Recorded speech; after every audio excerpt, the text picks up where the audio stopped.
Okay, जैसे मैंने declare किया था, ग्रुप में भी मैंने डाला था कि we are going to start with a chapter known as structural organization in animals. Okay, जिसमें we are going to initially understand the animal tissues। हम लोग एनिमल टिश्यूज के बारे में पहले डिस्कस करेंगे, और उसके बाद फिर आएगा नाइस एंड ब्यूटीफुल एनिमल, जो सबको पसंद है, लड़कियों को खास करके पसंद है, दैट इज कॉकरोच। तो उसका स्टडी हम लोग करेंगे बाद में, ठीक है, at the end of this particular chapter. तो वो आगे चल के आएगा। सोनाली को दिया, अमन को मैंने एक्सेस नहीं दिया अभी तक, अमन को दिया, चलो डन, गुड। हाथ नीचे कर लो Sonali and Aman, please lower your hands. धन्यवाद। हेलो साहिल, हाथ नीचे करो। अमन, हाथ नीचे करो। Sahil, please lower your hand. Yeah, thank you.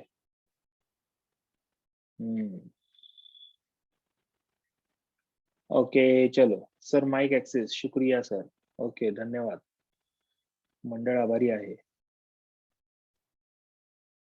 चलो, we'll start with this particular chapter now. Structural organization in animals, in which we are going to understand about the study of animal tissues, and we are going to understand about the animal tissues.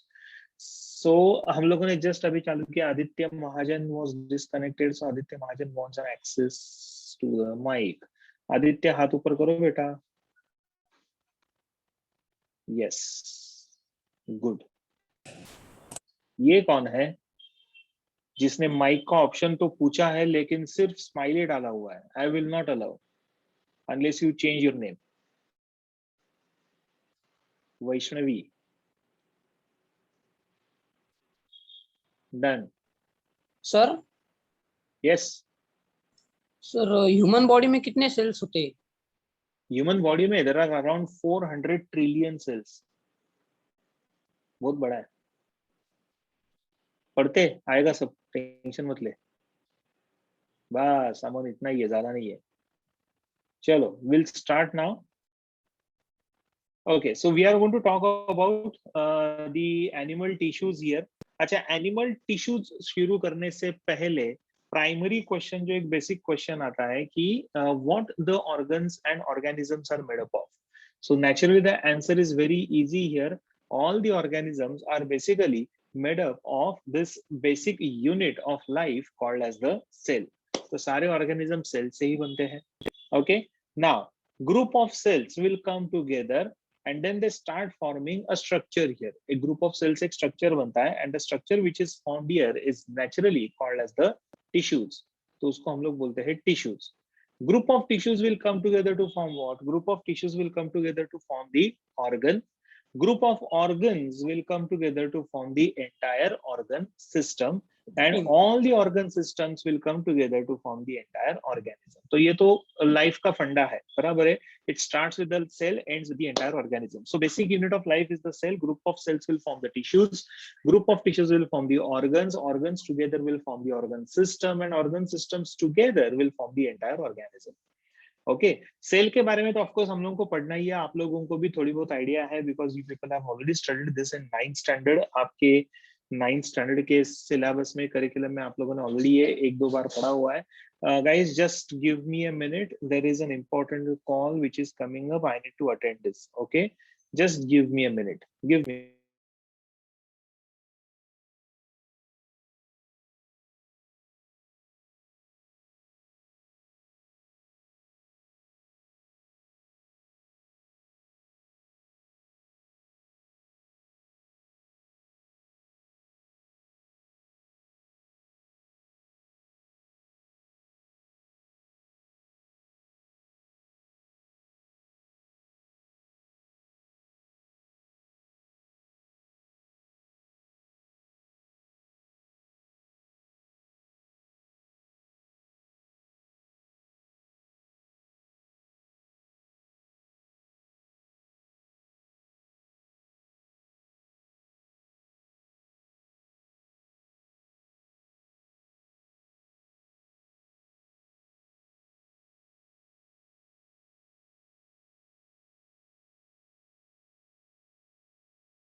Okay, I am back guys, sorry to keep you waiting. या चलो हम लोग पढ़ते हैं अभी।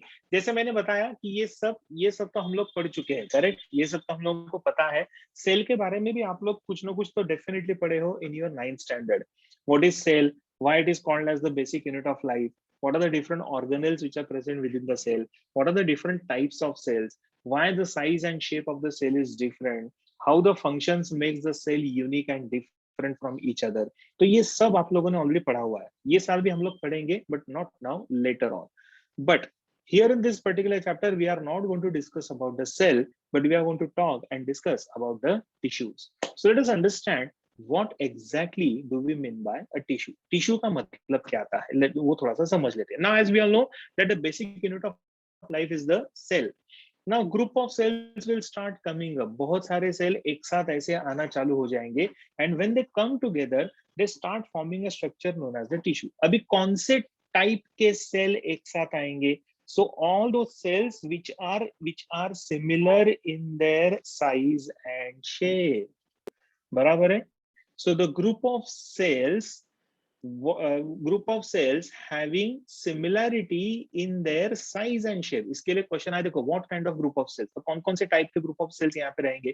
तो जैसे group of cells having similar shape, group of cells having similar structure, function and origin।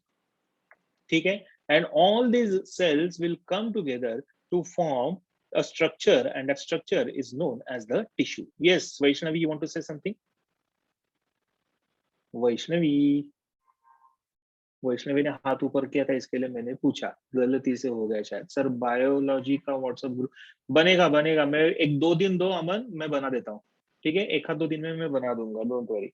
Okay, so basically a group of cells having similarity in their shape, structure, function and origin, when all these cells they come together they start forming a tissue। Okay, so this is a very important concept, and along with of course the intercellular substance। तो इनके बीच में जो substance रहता है that also has to be same, तो वो भी same होना चाहिए।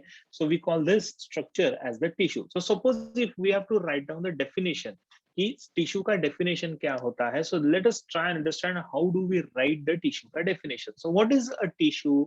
Tissue is a group of cells having similar shape, structure, function and origin। ठीक है, where all these cells will come together to form a tissue। So a group of cells having similarity in their shape, their structure, their function and origin। So together we call this as the tissue। इसको हम लोग tissue बोलते हैं। And study of tissue in biology in medical language is also known as the histology। ठीक है, study of tissue को हम लोग क्या बोलते हैं? स्टडी ऑफ टिश्यू को हम लोग बोलते हैं हिस्टोलॉजी। ओके, चलो अभी इसमें से ना ये डेफिनेशन में हम लोगों को कुछ कुछ चीजें पता ही है। जैसे for example if we talk about the shape, तो ये तो अपने को पता है कि शेप कैसे सिमिलर रह सकता है या क्या हो सकता है, so that is known to us. Okay, तो शेप के बारे में अपने को पता है। Structure also we know that the structure of the cells is going to be different. Function also we know, क्योंकि फंक्शन सारे सेल्स के सेम होने चाहिए। जैसे for example if RBC has a function of transport of gases, तो सारे RBC का एक ही काम रहेगा, टू ट्रांसपोर्ट द गैसेस। तो फंक्शन भी अपने को पता है। क्वेश्चन ये आता है कि what exactly do we mean by origin? Origin क्या होता है? Let us try understand this. So a group of cells having similarity in their shape and structure and origin and performing the same function is called as a tissue।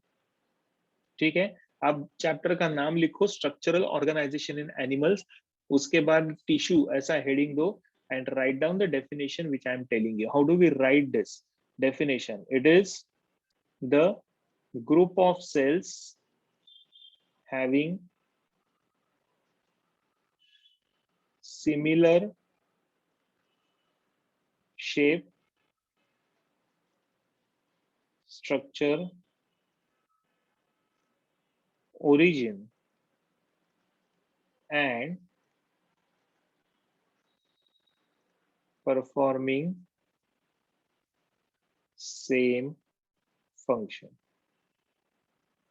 Okay, so this is called as the tissue। So group of cells having similarity in the shape, structure, origin and performing the same function, it's called as the tissue। तो ये tissue का definition फटाफट लिख लो and then I will discuss and explain you about the origin. लिख लो इसको, बोलता हूं मैं, ओरिजिन आएगा अभी सागर, ओरिजिन के बारे में बोलना है मुझे अभी। चलवी आगे बढ़े। सोनाली बनकर ने हाथ ऊपर किया है। Sonali you want to say something? Sonali को चाहिए अनम्यूट का ऑप्शन और सोनाली को अनम्यूट का ऑप्शन दे दिया गया है। सोनाली माइक बंद, माइक बात करनी है तो करो, नहीं तो माइक बंद करो। सर इसके पीछे कोई स्क्रीन थी? इसके पीछे एक स्क्रीन थी, इस स्क्रीन, लेकिन वो बेसिक्स था, ये इधर से शुरुआत की तो भी चलेगा। Okay sir. Okay, chalo, I hope everyone has written this. Was there anything before this? No, nothing. Beta, we have started just now. ऐसा समझ के चलो, ये पहला डेफिनेशन मैं लिखवा के दे रहा हूँ तुम लोगों को टिश्यू का। Please right this down. चलो आगे बढ़ते हैं। Now we need to discuss and talk about the origin. अभी origin क्या होता है? So as we all know that every living organism starts its life as a single cell. Single cell is known as the zygote. इसको हम लोग बोलते हैं zygote. Zygote will undergo multiple cell division and then eventually will give rise to a structure known as embryo. Known as an embryo. अभी embryo is made up of what? तो embryo is made up of preliminary 3 germ layers. तो 3 germ layers को मिलकर embryo बनता है and that is called as an origin. So early embryo will always show the 3 tissues, 3 basic tissues. ये बहुत basic tissues है जो बनते हैं. So cells of early embryo will always show you these cells, these type of tissues. So they are going to form the germ layers. So these germ layers are called as the embryonic layers. इसको हम लोग बोलते हैं embryonic layers. तो कौन-कौन से layers होते हैं? तो outermost is known as the ectoderm, middle one is known as the mesoderm, and the innermost is known as the endoderm. Okay outer इसके लिए एक्टो, डर्मा मतलब स्किन, एंडो इनसाइड, डर्मा मतलब skin, meso meaning middle, derma मतलब skin. ठीक है, तो ऐसे 3 germ layers बनते हैं and remember children these are the basic 3 tissues which will give rise to different types of organs and organ system. So origin का मतलब ये आता है that these group of cells have originated either from ectoderm, endoderm or mesoderm depending upon the type of tissue and organ. ठीक है, so यहाँ पे ये origin का meaning आता है. I hope everyone is getting this. So origin from which of these germ layers? So the tissue is getting originated from which of these 3 germ layers? Any one of them या फिर तीनों मिलकर बनता है. So that is known as the origin. ठीक है, सो इसका भी एक बेसिक इंफॉर्मेशन आप लोग लिख लो सर।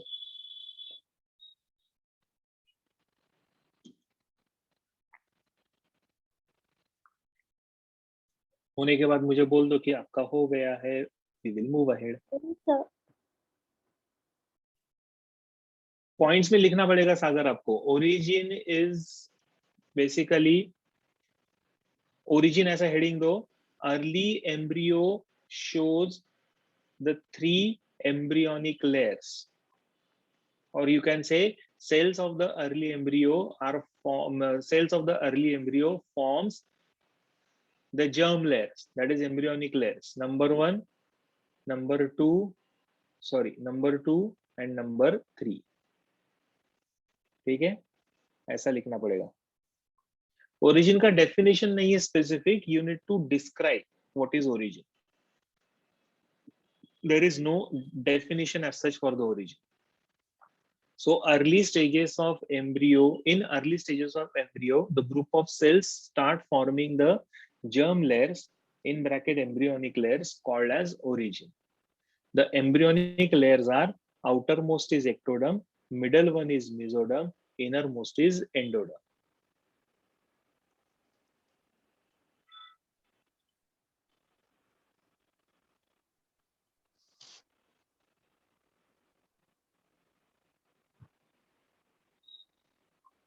अच्छा, ये जो वुडरिच वाले हैं उन्होंने सबने अपना आईडी नहीं लिखा है क्या? आई कैन सी वुडरिच के आईडी के हिसाब से there are only 1 2 3 4 students are there.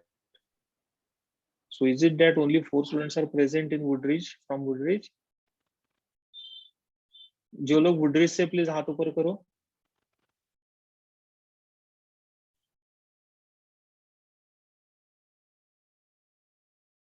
5।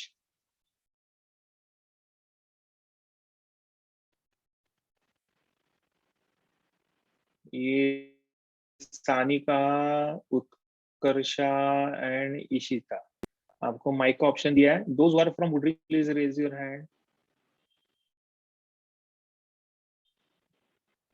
6, that's it. 7, okay, okay. Sir ये डायग्राम निकाल बस दीजिए। एक क्लियर कर क्या, हाथ ऊपर नीचे ऊपर नीचे। नहीं, डायग्राम मत निकालो, हाथ ऊपर नीचे कर रहा है, somebody is confused। ठीक है, चलो, no problem, thank you. Lower your hand.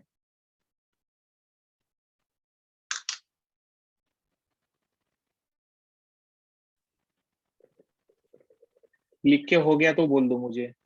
Done sir.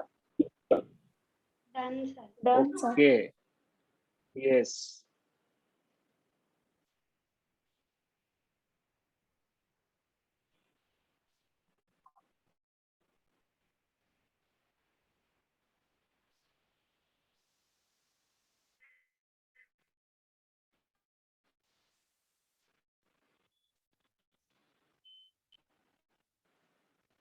Okay, नहीं फ्रोज नहीं हुआ मैं, टेंशन मत ले आदित्य। आदित्य बोल रहा है सर फ्रीज हो गया। चलो ठीक है। So basically we need to find out कि ये जो टिश्यूज है from which germ layer are they getting originated, so that's called as the origin. ठीक है, जैसे अभी कोई तो भी मुझे पूछ रहा था ना, how many number of cells, so how many number of cells are present in our body. तो एक्चुअली ना दो टाइप का सेल्स होता है। सबसे पहला जो सेल आता है ना, there are 100 trillion cells, around 200 types of cells are present. This is approximate, it ranges from almost nearly about 400 trillion, इतना सारा सेल्स आता है। ठीक है, and there are different types of cells, so around 200 different types of cells are there, and by and large they are divided into basic two types। इसके basic दो types आते हैं। कौन कौन से? तो जैसे फॉर एग्जांपल सबसे पहला जो टाइप आता है, that's called as the body cells और also known as the somatic cells. Soma का मीनिंग आता है body, so all the cells of the body they are called as the somatic cells or body cells।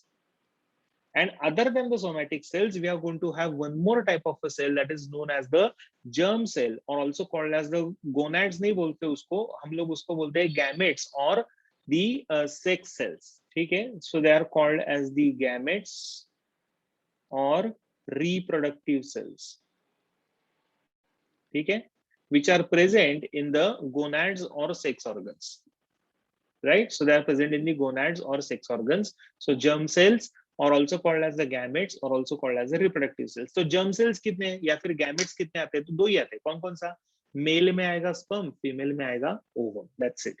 तो ये दो sales छोड़ा तो बाकी जितने भी सेल्स होते हैं, they are all called as the somatic sales.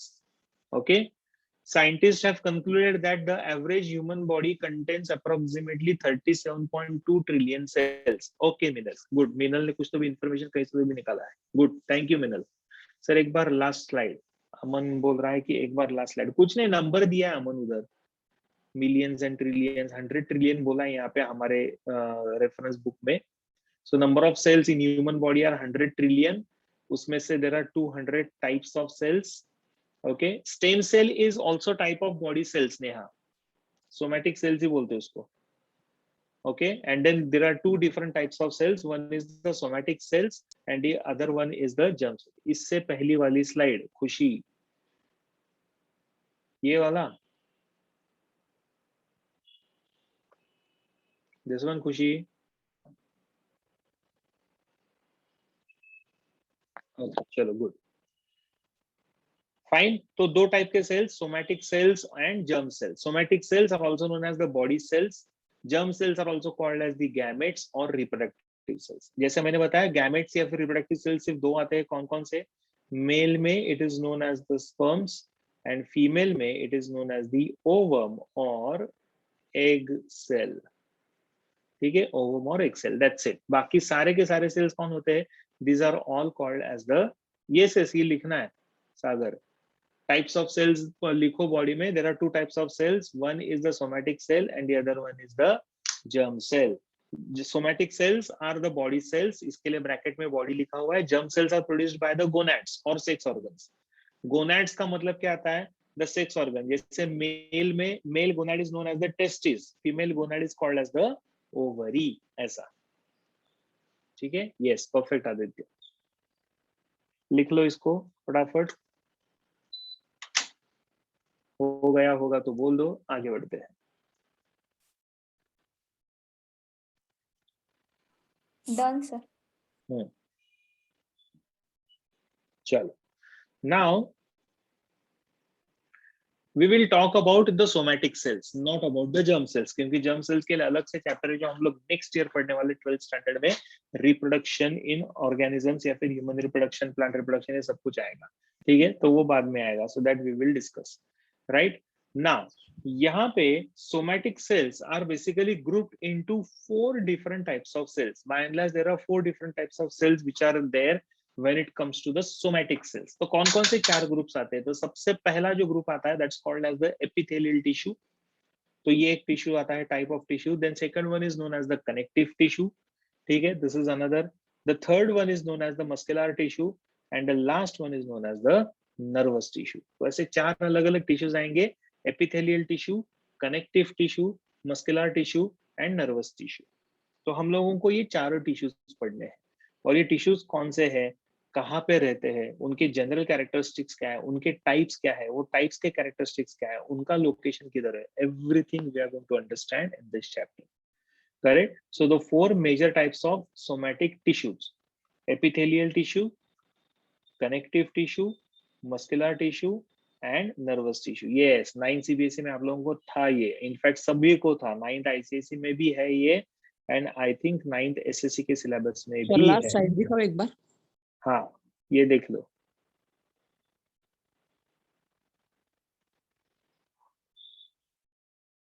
Sir इनमें भी टाइप्स है? हाँ, क्या? इनमें भी टाइप्स है क्या? हाँ, इनमें भी बहुत सारे टाइप्स हैं.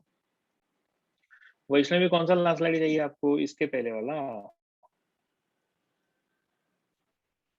This one.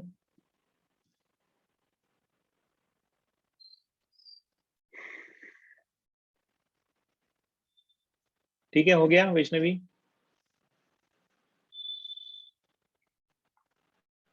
Mathura has raised the hand. Madhura, Madhura. Yes. First last slide. हाँ, First last slide. Can you show? First last slide मतलब कौन सा? सर सबसे पहले वाला. बाबा बाबा, क्यों इतना पहले एकदम? सर मेरा नेटवर्क चला गया था. ये वाला? इसके भी पहले वाला सर. ये? Yes sir. ये तो इसमें क्या है, कुछ है ही नहीं. ये तो नहीं लिखा तो भी चलेगा आपने. Done sir.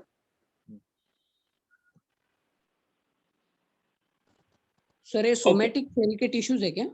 Yes, perfect. Somatic cells से बना हुआ टिश्यूज. तो ये 4 टिश्यूज है, क्योंकि जर्म सेल्स जो है ना, गैमेट्स, रिप्रोडक्टिव सेल्स, उससे कोई टिश्यू बनता नहीं है. ठीक है, तो उससे कोई टिश्यू नहीं बनता है. फाइन. चलो, हम लोग अभी एक एक करके पढ़ेंगे. टाइप्स ऑफ टिश्यूज है ये. तो will start with the epithelial tissue. Now epithelial tissue basically has a generalized, इसका एक जनरलाइज्ड फंक्शन होता है. What is this generalized function? So it provides covering और lining of some parts of the body like skin. So outer lining and internal inner lining. So this is all formed by the epithelial tissue. तो ये epithelial tissue का काम है. Generalised बोल रहा हूँ, specific हम लोग पढ़ने वाले डिटेल में. लेकिन एपिथेलियल टिश्यू कहाँ पे रहता है?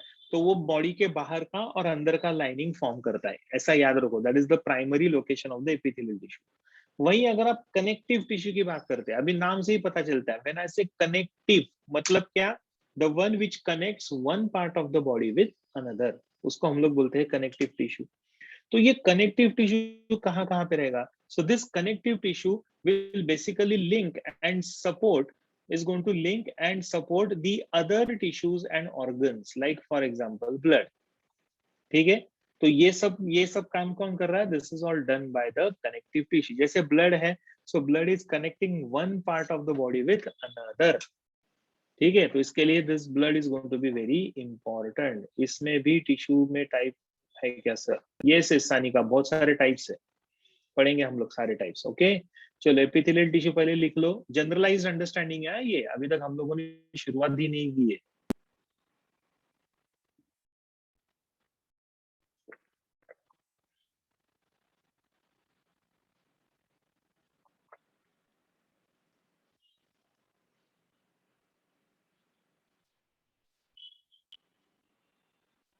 डन।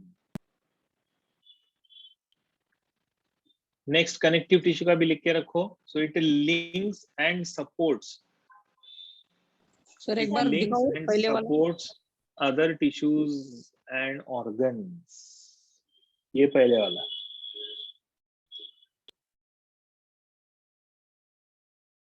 हो गया। No, sir, please. Yes sir.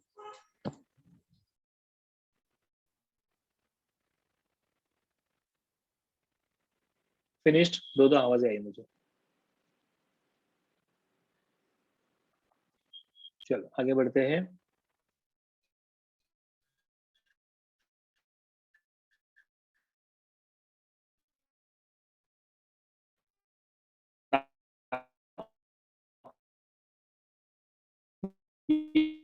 Connective tissue sir का आपका वॉइस से ब्रेक बोन हो रहा है। रहेगा। वॉइस ब्रेक हो रहा है?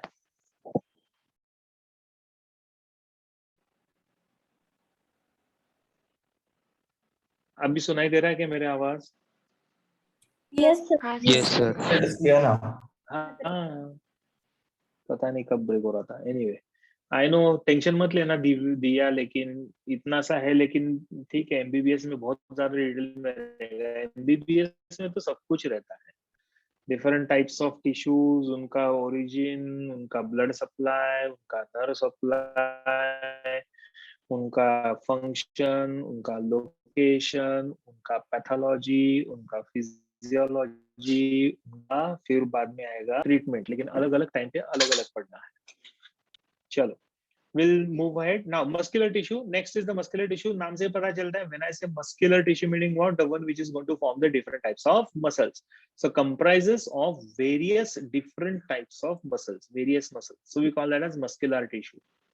ठीक है, मेरे हिसाब से मधुरा मेडिकली बेटर है। ठीक है, बाकी चॉइस आपका है, आपका लाइकिंग क्या है, आपको क्या करना है, उसके ऊपर से आप डिसाइड कर सकते हो कि आपको मेडिकल में जाना है कि इंजीनियरिंग में जाना है। ओके चलो, लास्ट स्लाइड, वापस लास्ट स्लाइड। ये वाला कनेक्टिव टिश्यू।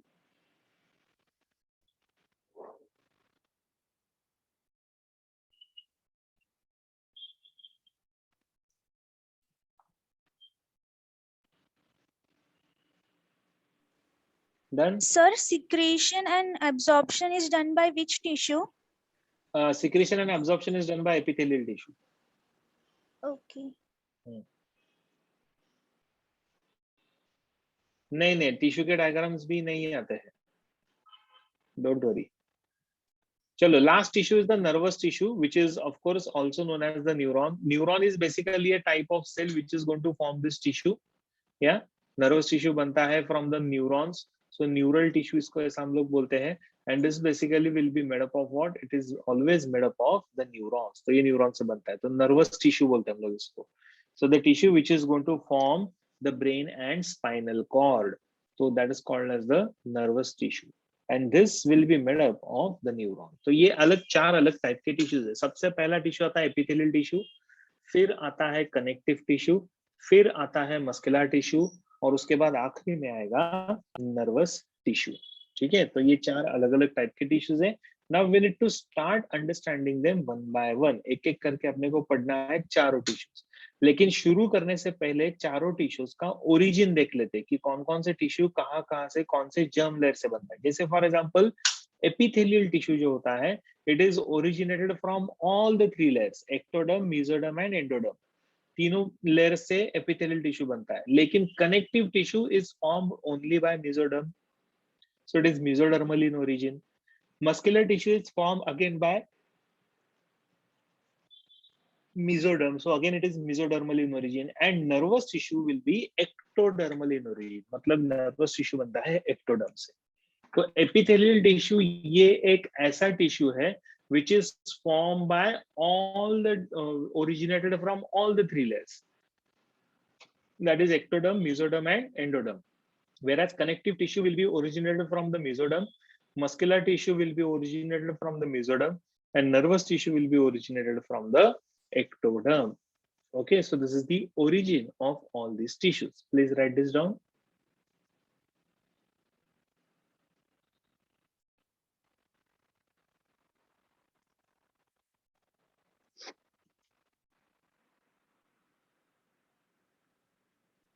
हो गया? Yes, done. Yes, sir. Sir wait 2 minute. Wait sir. हाँ.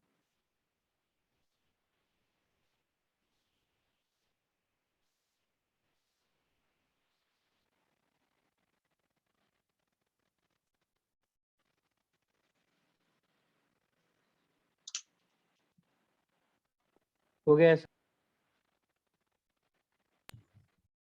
Done sir.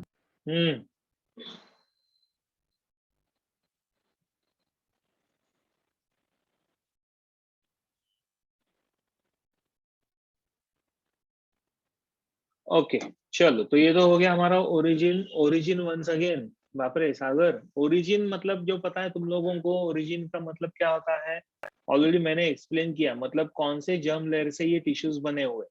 तो epithelial tissue is form by all the three germ layers, ectoderm, mesoderm, endoderm.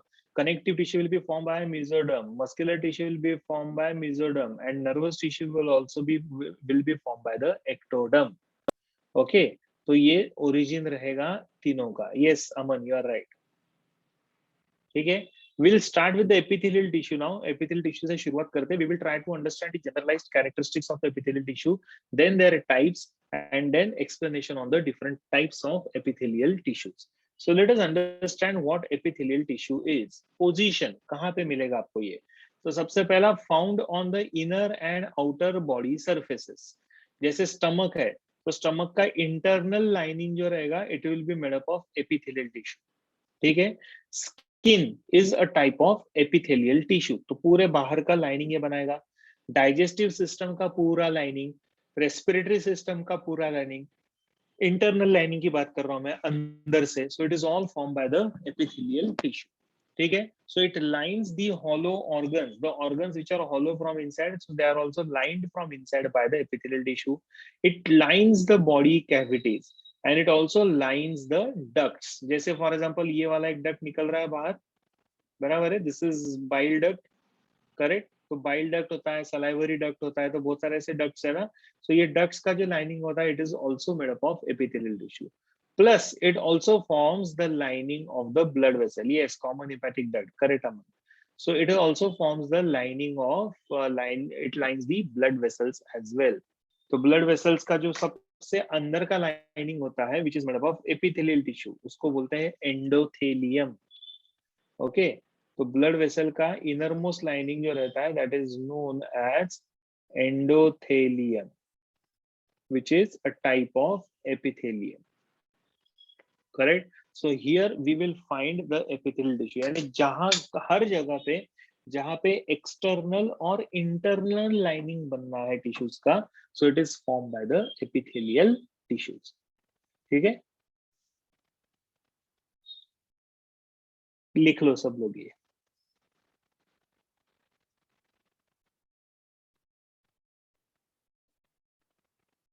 हो गया?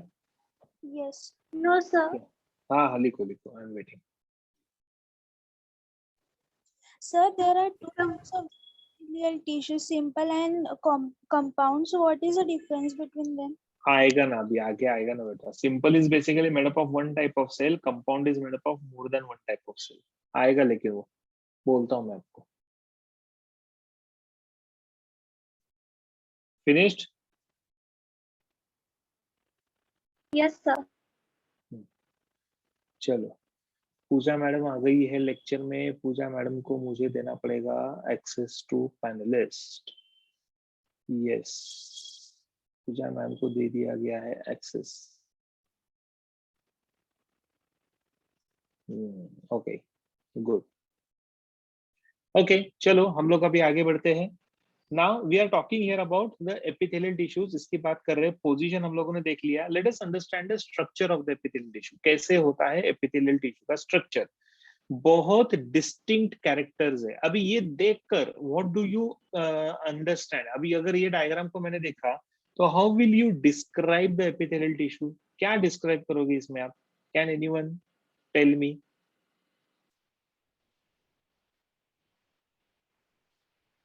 क्या कॉलमनार, कुछ भी? अमन, ये डायग्राम देख के क्या समझता है आपको?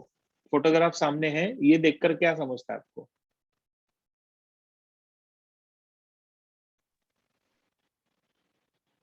Cells with nucleus, They are okay. compactly packed with each other.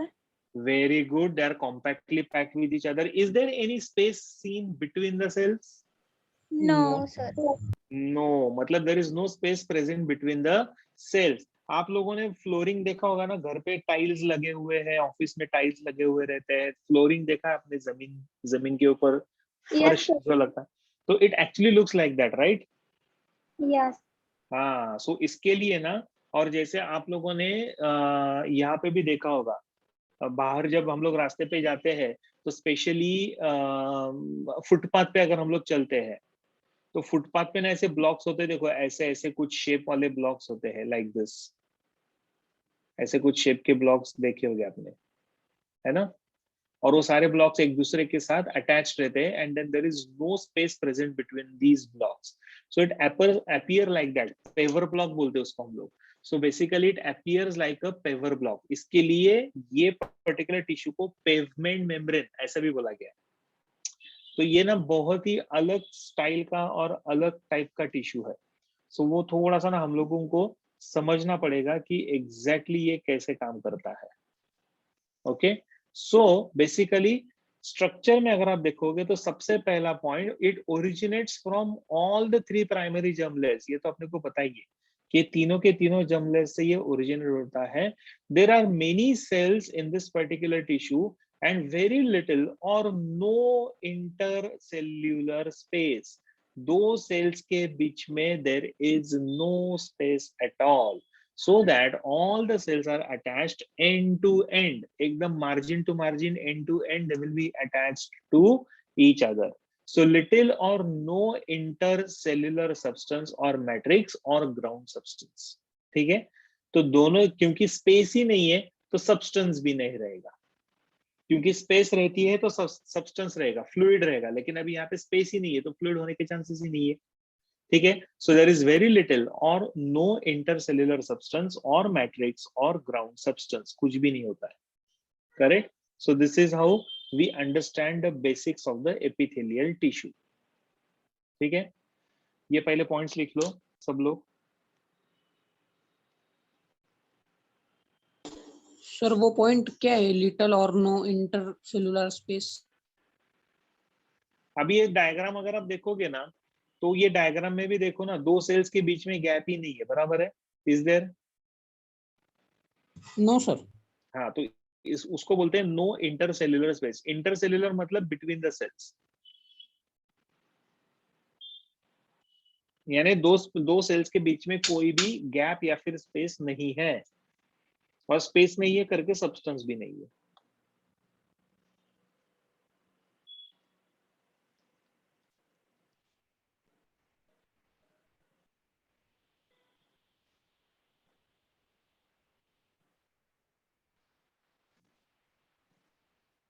हो गया? Yes, sir. Yes. Yes, sir. Okay, now अगर हम इसका न्यूट्रिशन देखते हैं, nourishment, so they do not have any direct blood supply, so there is no blood supply which is seen, so they are avascular in nature, does not show any blood supply. इनको direct blood supply होता नहीं है, so they will get nourishment or the nutrients from the other adjacent tissues. it will have its own nerve supply, but does not have any blood supply. And because it has its own nerve supply, but does not have a blood supply, still it can self repair itself. तो खुद का खुद repair हो सकता है या फिर renew हो सकता है. जैसे फॉर एग्जांपल स्किन, अगर हम लोग गिर जाते हैं, गिरने के बाद स्किन फट जाता है या फिर स्किन निकल जाता है, but after few days the new skin will appear. तो ऐसा कब होता है, क्यों होता है? It is only because the new tissue is getting form by the process known as cell division. ऐसा, ठीक है. Structures are same as, okay. Sanika is asking structure are same, आ सकते हैं क्या? नहीं समझा सानिका, चलो ठीक है.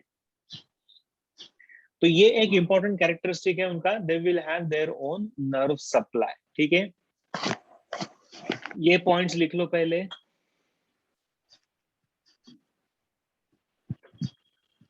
किसका माइक चालू है? ऋतुजा. हाँ, सर चलो. इपिथेलियल टिश्यू का फर्स्ट वाला स्लाइड दिखाओ ना एक बार.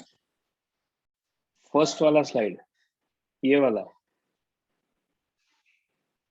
इससे भी पहले का सर, वो epithelial tissue found on inner.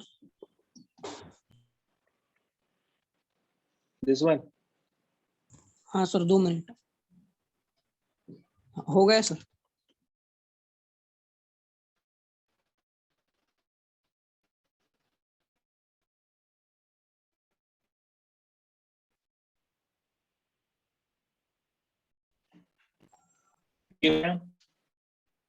चलो, और एक इम्पोर्टेंट क्या बस याद आती है, बराबर है. घर में टाइल्स होते हैं, तो वो टाइल्स लगाते हैं, तो टाइल्स कैसे दिखते हैं अपने को, फ्लोर कैसे दिखता है, वैसा ये एपिथेलियल टिश्यू दिखता है. अच्छा, जब घर में टाइल्स लगते हैं तो वो कैसे लगाते हैं? How do they paste the tiles? क्या करते हैं वो लोग? What do they do? Can anyone tell me? घर में जब टाइल्स लगाए जाते हैं, ऑफिस में जब टाइल्स फिट किए जाते हैं, तो क्या करते हैं? Sir please take back screen. Sonali sir नीचे बोलो की जल्दी. नीचे की तरफ जो मिट्टी है वो डाल देते हैं और बाद में वो टाइल्स बता.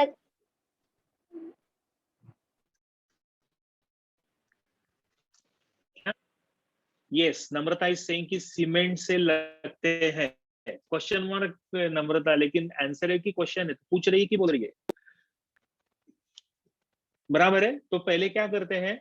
फ्लोरिंग रहता है. Answer very good. तो फ्लोरिंग रहता है, और वो फ्लोरिंग के ऊपर फिर वो क्या करते हैं?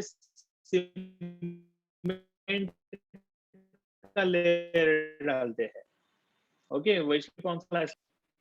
So exactly the same thing happens here. Correct? मेरा वॉइस नहीं आ रहा है? हेलो. सर अभी आ रहा है, पहले अब बहुत आ रहा है कट हो सर. रहा था और वीडियो भी फ्रीज हो गया था. अच्छा, चलो ठीक है, फिर से आता हूँ. इशिता गुप्ता ने हाथ ऊपर किया है. इशिता को क्या चाहिए? इशिता कुछ नहीं, छोड़ दिया उसने, हाथ नीचे कर दिया. ओके, चलो ठीक है, no problem. So I was saying कि जब टाइल्स फिट किया जाता है ना, तो टाइल्स फिट करते समय पहले सीमेंट का पूरा ऐसा लेयर डालते हैं, फिर उसके ऊपर टाइल्स फिट कर देते हैं. तो same thing happens here. Same वैसे के वैसे ही यहाँ पे होता है. ओके, अभी यहाँ पे क्या होता है? तो जैसे मैंने बताया कि basically this entire epithelial tissue will be based on that cement, लेकिन उस सीमेंट को हम लोग यहाँ पे बोलते हैं basement membrane. Okay, so all the cells of the epithelial tissue are based basement membrane secretion. ठीक है, it's a non-cellular double layered secretion. 2 layers का बना हुआ है, ये non-cellular secretion है.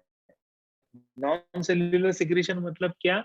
लेकिन ये बनता है एक पर्टिकुलर सिक्रीशन से, उसको हम लोग बोलते हैं बेसल लैमिना. क्या हुआ? फिर से वॉइस मेरा ब्रेक एक्सक्यूज हो मी गया. सर.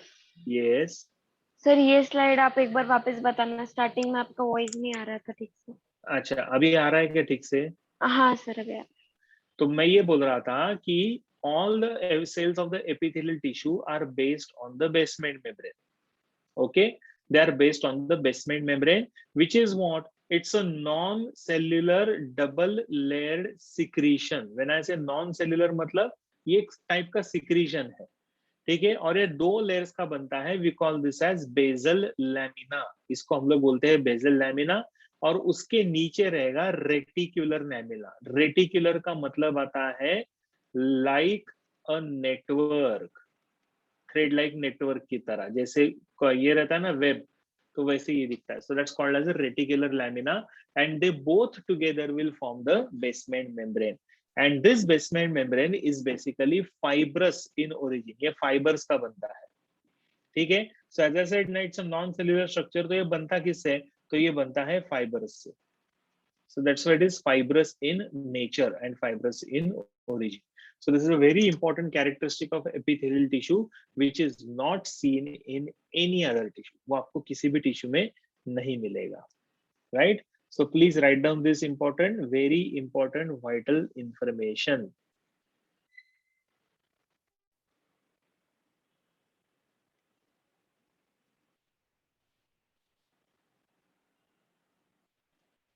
Done sir. सर ये डायग्राम भी बनाना है? ये डायग्राम ना बेसल लैमिना का बना सकते हो, रेटिकुलर लैमिना और basal lamina. This one.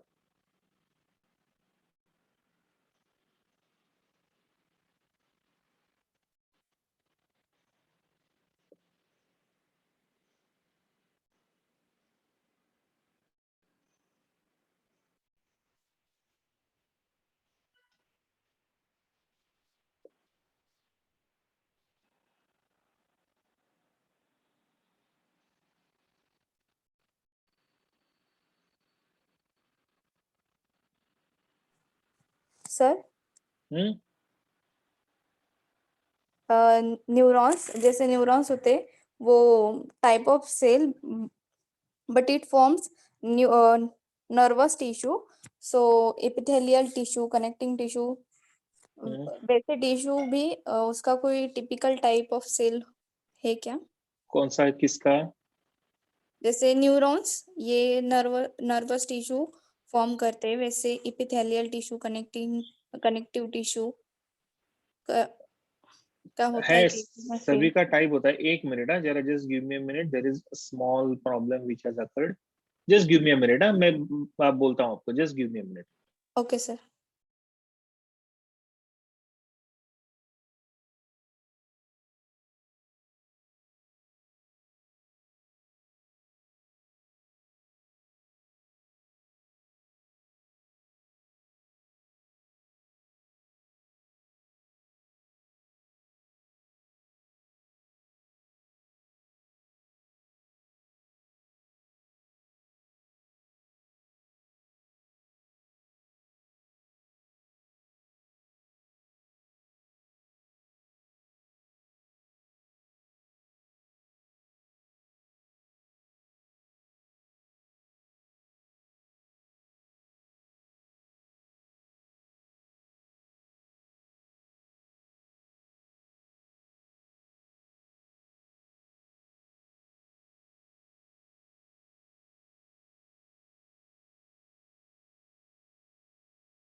Sorry guys. हाँ बोलो, क्या आप बोल रहे थे बेटा? आप कौन से टाइप का सेल्स बोल रहे थे आप?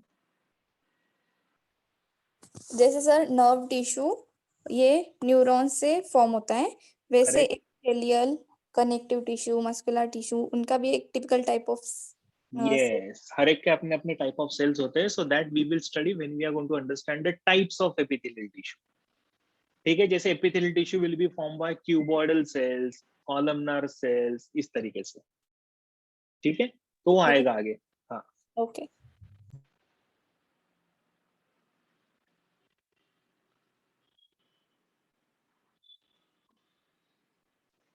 Okay. somebody is asking me कि reticular lamina and basal lamina समझाओ. सो बेसिकली क्या होता है ना, it's a non cellular secretion, right. ये बेसमेंट मेम्ब्रेन है इस तरीके से, और ये मेम्ब्रेन के ऊपर फिर यहाँ पे इस तरीके से सेल्स उसके ऊपर रहेंगे, राइट. ऐसा रहेगा ये. Now This basement membrane will be made up of basal lamina and reticular lamina. Reticular and basal lamina together will be formed by the fibers. ये fibers का ही बनता है. So it's like a connective tissue. लेकिन connective tissue नहीं, ये fibers से बनता है. So fibrous nature बोलते हैं हम लोग उसको. So naturally it's going to have its own nerve supply.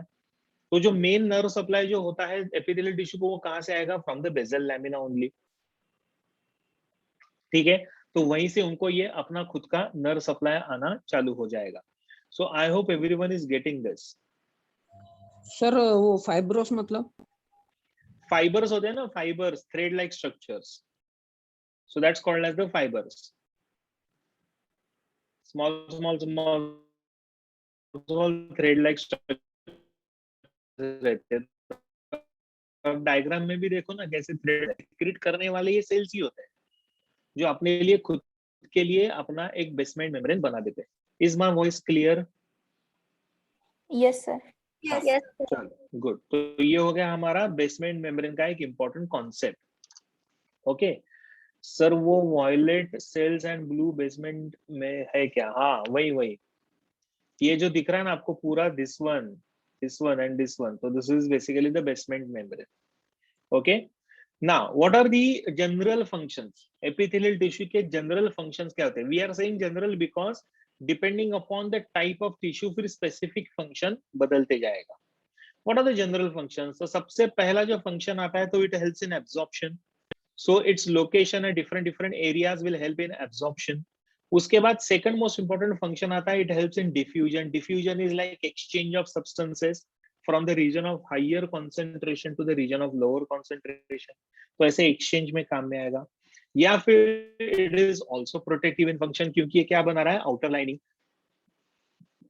Best example of protective function is the skin, क्योंकि skin is also made up of epithelial tissue. So ये protection का काम करेगा. Then it helps in filtration. जैसे for example, this mechanism takes place inside the kidneys. ठीक है, 10th standard में CBSE के बच्चों ने 10th स्टैंडर्ड में एक्सक्रीटरी सिस्टम पढ़ा था, तो उसमें आपको ये था kidney system, nephrons. So that helps in filtration. तो ये filtration का काम करेंगे. Then it also helps in secretion. Secretion कौन करता है? तो secretion is done by the different types of glands. तो जैसे हम लोगों ने डाइजेस्टिव सिस्टम में पढ़े थे ना, ग्लैंड्स, गैस्ट्रिक ग्लैंड था, इंटेस्टिनल ग्लैंड था, लीवर था, या फिर पैनक्रियास था, या फिर सलाइवरी ग्लैंड्स था. So these are the glands. तो ये ग्लैंड्स बनते किससे? So this glands are basically form by the epithelial tissue. So they will help in secretion of various secretions. तो बहुत सारे अलग अलग टाइप के सिक्रीशंस को ये रिलीज करते हैं. ठीक है, so this are all the functions, generalized functions of this tissue.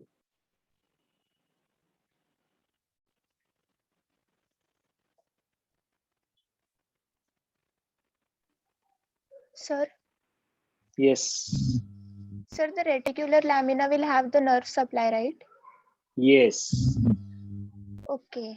तो नर्व एंडिंग्स वहां पे रहेंगे. Okay, sir. मतलब बेसमेंट मेम्ब्रेन का अपवर्ड पार्ट स्किन है. ऐसा नहीं होता है. Skin is made up of two major layers ना, that is epidermis and hypodermis, और rather dermis. Epidermis and dermis ऐसा होता है. तो epidermis is basically a layer of dead cells, dermis is layer of living cells. तो उसमें से फिर बेसमेंट मेम्ब्रेन आएगा, जर्म लेयर, ये सारे लेयर आएंगे, एपिथेलियल टिश्यू आएगा. ठीक है अमन, चलो हो गया लिख के.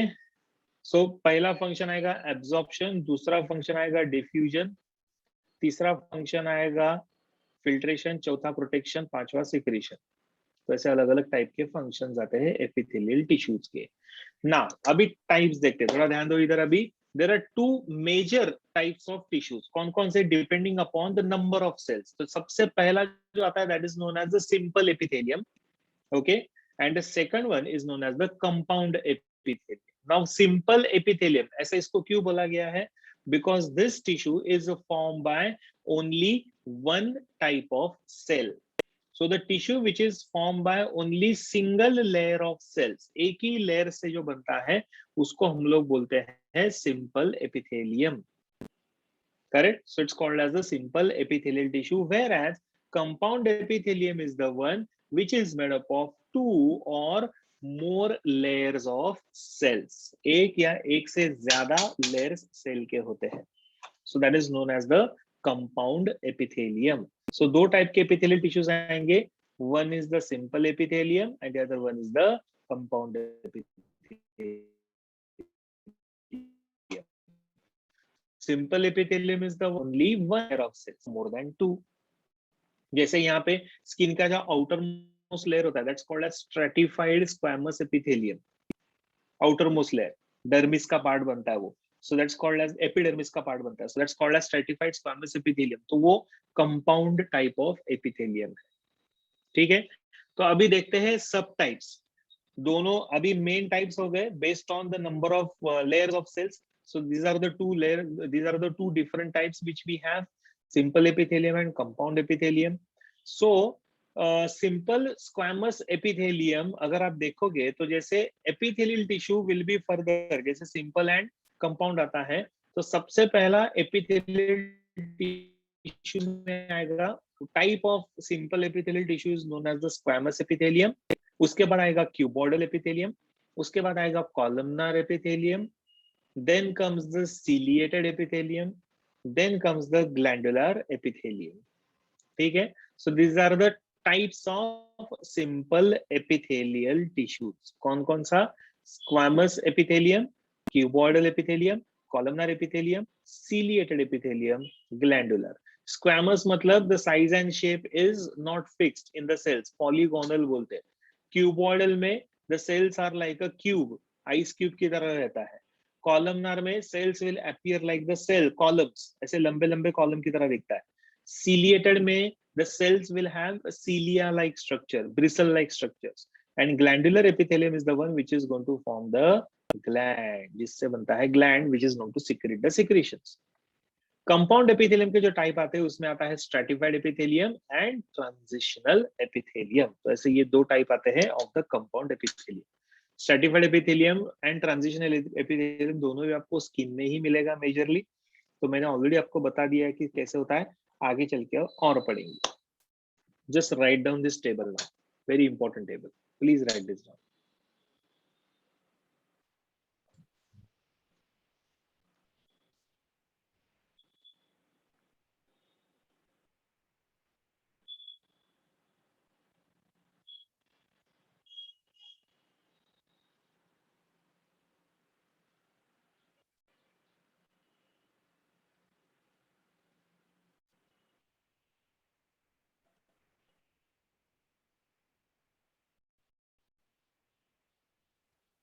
Done, sir.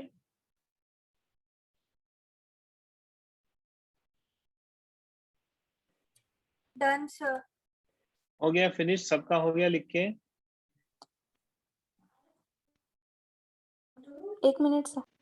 हाँ हाँ.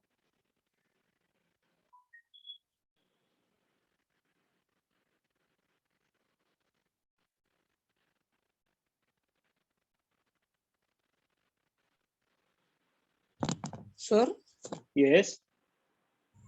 सर इसका प्रोनाउंस इपिथेलियम करना है, इपिथेलियल. किसका किसका प्रोनाउंसिएशन बेटा? इपिथेलियल टिश्यू या इपिथेलियम टिश्यू? नहीं, एपिथेलियल टिश्यू. टिश्यू अगर आगे आएगा तो एपिथेलियल टिश्यू. अगर आपने टिश्यू नाम नहीं लिखा तो सिर्फ एपिथेलियम. समझा? हाँ सर. हाँ, अभी जैसे नीचे सिंपल एपिथेलियम आया ना, तो ऐसा नहीं लिख सकते हम लोग सिंपल एपिथेलियम टिश्यू, ऐसा नहीं लिख सकते. अगर टिश्यू लिखना है तो आपको लिखना पड़ेगा सिंपल एपिथेलियल टिश्यू. और अगर आपने टिश्यू नहीं लिखा तो सिर्फ एपिथेलियम. वर्ड कौन सा लिख रहे हैं उसके ऊपर है. ठीक है, चलो आगे बढ़े. Yes sir. Yes, sir. Good. Sir एक- स्क्वामस का कैसा स्ट्रक्चर होता है? पॉलीगोनल बोलते हैं उसको.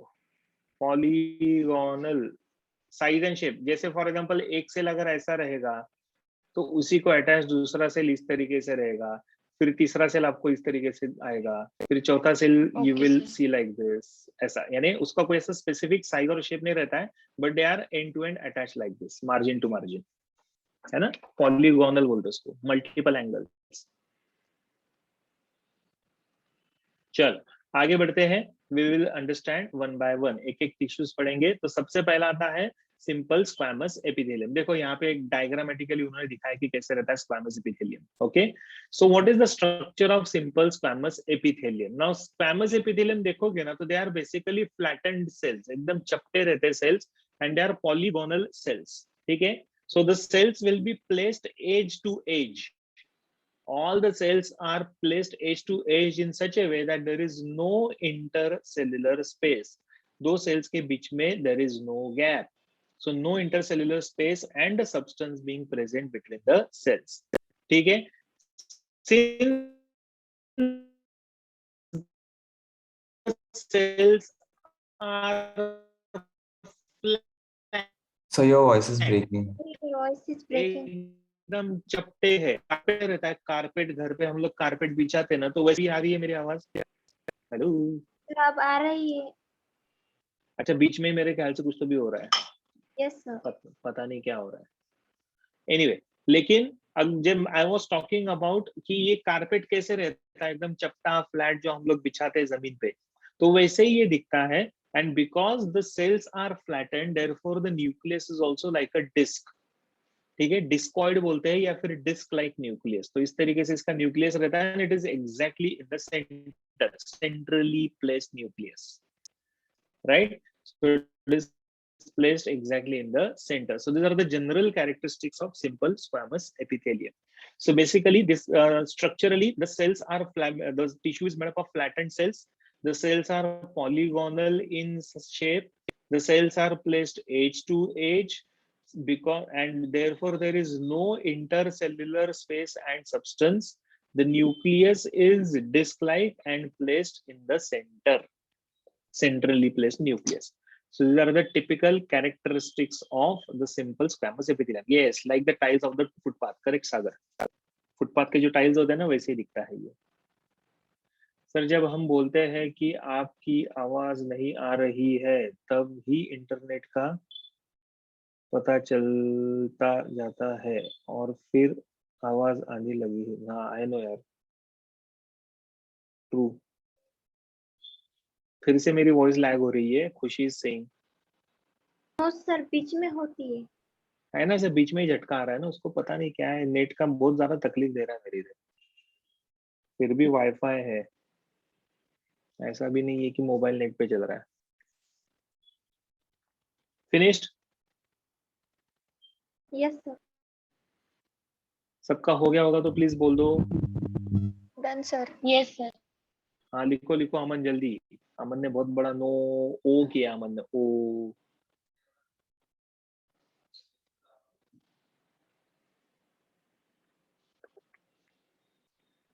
डन, चलो स्नेहा का हो गया।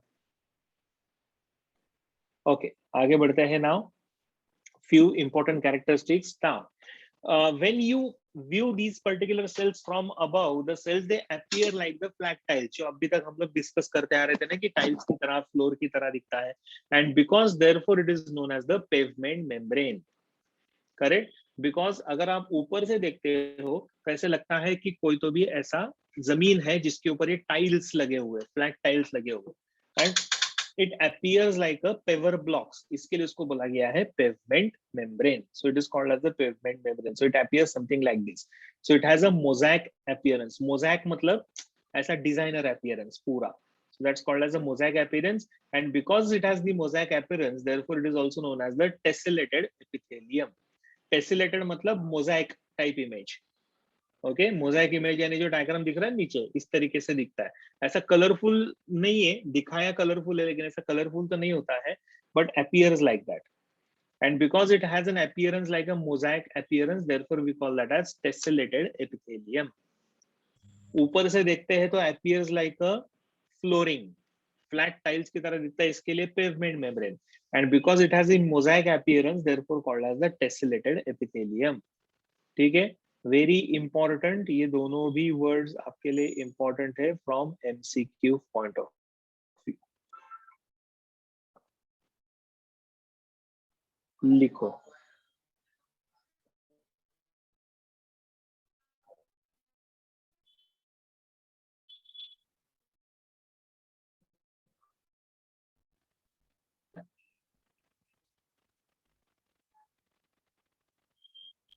Dance sir.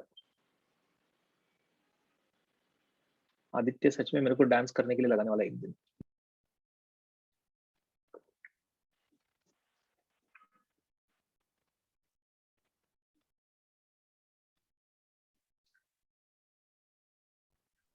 Sir yes sir second third and fourth point बताओ ना, मेरा नेट चला गया था।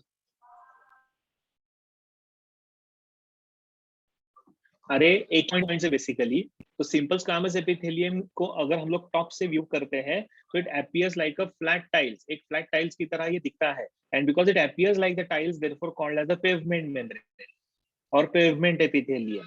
And since the appearance is like a mosaic appearance, designer appearance, ये जो दिख रहा है नीचे तो ऐसा डिजाइनर अपीयरेंस लगता है, therefore we call this as tessellated epithelium. So these are the two names given to this particular cells tissue. ठीक है? Done sir.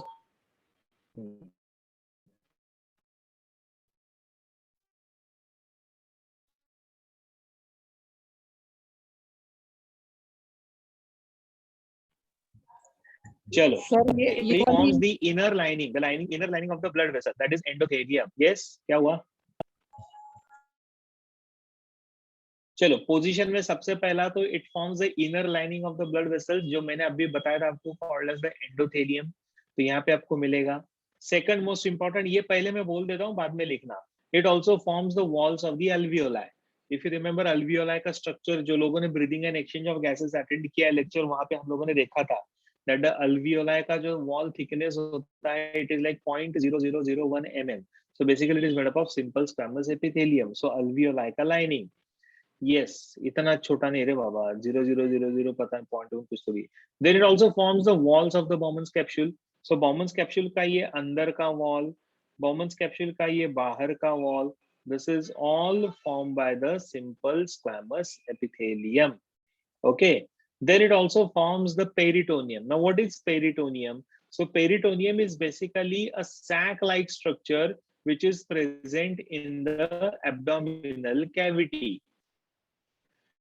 It's a sac-like structure, okay, which is present in the abdominal cavity where all the organs are present inside this sac. ये peritoneum के अंदर ये सारे organs होते हैं. So that peritoneum is also made up of the simple, और उसका जो inner lining होता है that is also made up of the simple squamous epithelium. तो इस तरीके से पूरा sac बनाएगा. So this sac is made up of simple squamous epithelium. So it is the membrane that forms the lining of the abdominal cavity. Correct? तो abdominal cavity के अंदर pouch, वो pouch को नाम दिया है peritoneum, और peritoneum का जो inner lining होता है that is formed by the simple squamous epithelium. तो उससे ये बनेगा. ठीक है? So this is how we see the presence of this. Okay? So just write down all these 4 important positions. सबसे पहला ये write down this. Blood vessels का अंदर का जो lining होता है उसको हम लोग बोलते हैं endothelium. This one, endothelium. So that is basically formed by simple squamous epithelium. देखो ना अंदर से lining दिख रहा है, देखो चपटे चपटे cells दिख रहे हैं ना आपको, cells. So that is endothelium. हो गया? Sir wait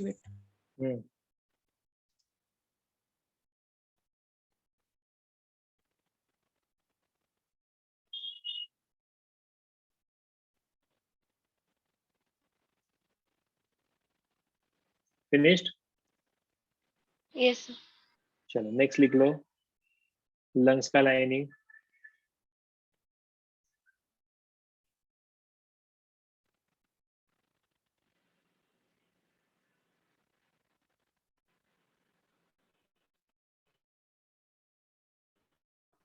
Done, sir. Done, sir. Sir ये भी लिखो.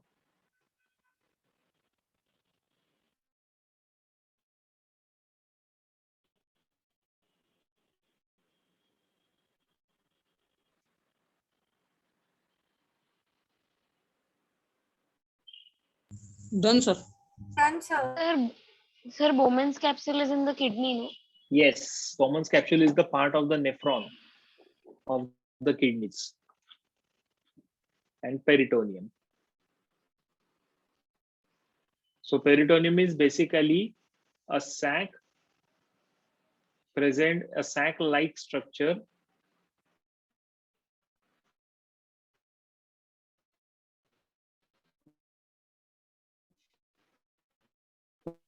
Sir, present you froze. in the abdominal cavity, and it is the membrane that is the lining of the abdomen, forming the lining. अभी हो क्या दिख, hello दिख रहा है क्या? नहीं सर, आवाज ब्रेक ही हो रहा है. हाँ सर, ब्रेक अभी हो भी रहा है. अभी भी हो रहा है. हाँ last sir. Slide, Namrata is saying last slide. 1 minute. हाँ अभी अब आए. क्लियर है सर. अब क्लियर है. चलो नम्रता, कौन सा लास्ट स्लाइड चाहिए बेटा? पेरिटोनियम का ऐसा लिखो, it's a sac like structure, it's a sac like structure which forms the lining of the abdominal cavity, and that is made up of epithelium. ये वाला walls of alveoli है. मीनल को चाहिए माइक का ऑप्शन. मीनल ने उठाया है अपना हाथ. मीनल को दिया गया है माइक का ऑप्शन. डन. चलो good. 2 participants have raised the hand. कौन है वो? Yes, Sanika, you want to say something? Sanika ने हाथ नीचे कर दिया. गुड. चलो एनीवे, तो ये हो गया हमारा peritoneum. Now what are the functions? इसका फंक्शन क्या क्या आएगा? ये तो हम लोग ऑलरेडी पढ़ चुके हैं ना, एब्जॉर्प्शन वगैरह वगैरह था, तो उसमें से कुछ एक फंक्शन रहेगा इनका स्क्वैमस एपिथेलियम का. जैसे for example it helps in protection, so skin lining, outer lining, preventing the leakage. इसके लिए हर जगह पे इनर लाइनिंग बना है. ब्लड वेसल्स का इनर लाइनिंग बना है, बाउमन्स कैप्सूल का इनर लाइनिंग बना है, पेरिटोनियम का इनर लाइनिंग बना है, तो उसमें एक काम में आएगा. बाउमन्स कैप्सूल का इनर लाइनिंग बना है तो it helps in filtration end of course the diffusion of the substances. जो काम कौन कर रहा है? Again it is done by the capillaries. Blood capillaries होते हैं, बाउमन्स कैप्सूल होता है. सो जैसे ब्लड कैपिलरीज से substances from the blood will enter in the cells, substances from the cell will enter in the blood with the help of blood capillaries. और capillary का जो lining होता है, it is made up of what? Simple squamous epithelium. So it helps in diffusion. Diffusion is what? Exchange of substances. Diffusion is basically the transfer of molecules from the region of higher concentration to the region of lower concentration. Okay, ठीक है Sarika, no problem. ठीक है, so that's called as a diffusion. तो उसमें भी काम में आएगा सिंपल स्क्वामस एपिथेलियम. ठीक है, so this is your first type of epithelial tissue, that's called as simple squamous epithelium. Write down the function. Finished? Yes, exchange of gases. Perfect. Alveoli में exchange of gases में काम में आएगा. Yes Deepika, correct you are. Yes sir. Finished? Yes, sir. चल. Now the next, अब ये तो हो गया हमारा सिंपल स्क्वैमस एपिथेलियम. अभी नेक्स्ट टिश्यू आता है, that is simple cuboidal tissue. अभी नाम से ही पता चलता है, व्हेन आई से क्यूबॉइडल मतलब the cells will be cube like. So what will be the structure? So the cells are cuboidal in shape and they are all based on the basement membrane. तो अगर आप देखते हो तो ice cube कैसे दिखता है या फिर शुगर क्यूब्स दिखते हैं, तो वैसे ये सेल्स का शेप है. So the cells are cube shaped, okay, and they are all based on the basement membrane, and the nucleus is centrally placed. A single layer of epithelial lining. Simple है, इसके लिए single layer से ही बनेगा ये. Correct? So the cells are going to be cube shaped here. Nucleus will be centrally placed and it is going to be round or spherical. बराबर गोल रहेगा ये nucleus and present exactly in the center. ठीक है, so that is the basic structure of the simple cuboidal. बाकी सब same है, अभी ज्यादा फर्क नहीं रहेगा. अभी सिर्फ सेल का शेप अलग रहेगा, उसके हिसाब से उसका फंक्शन बदलते जाएगा. Rest all the characters will remain the same. Write down this. Heading दो सिंपल क्यूबॉइडल एपिथेलियम और उसमें लिखो structure.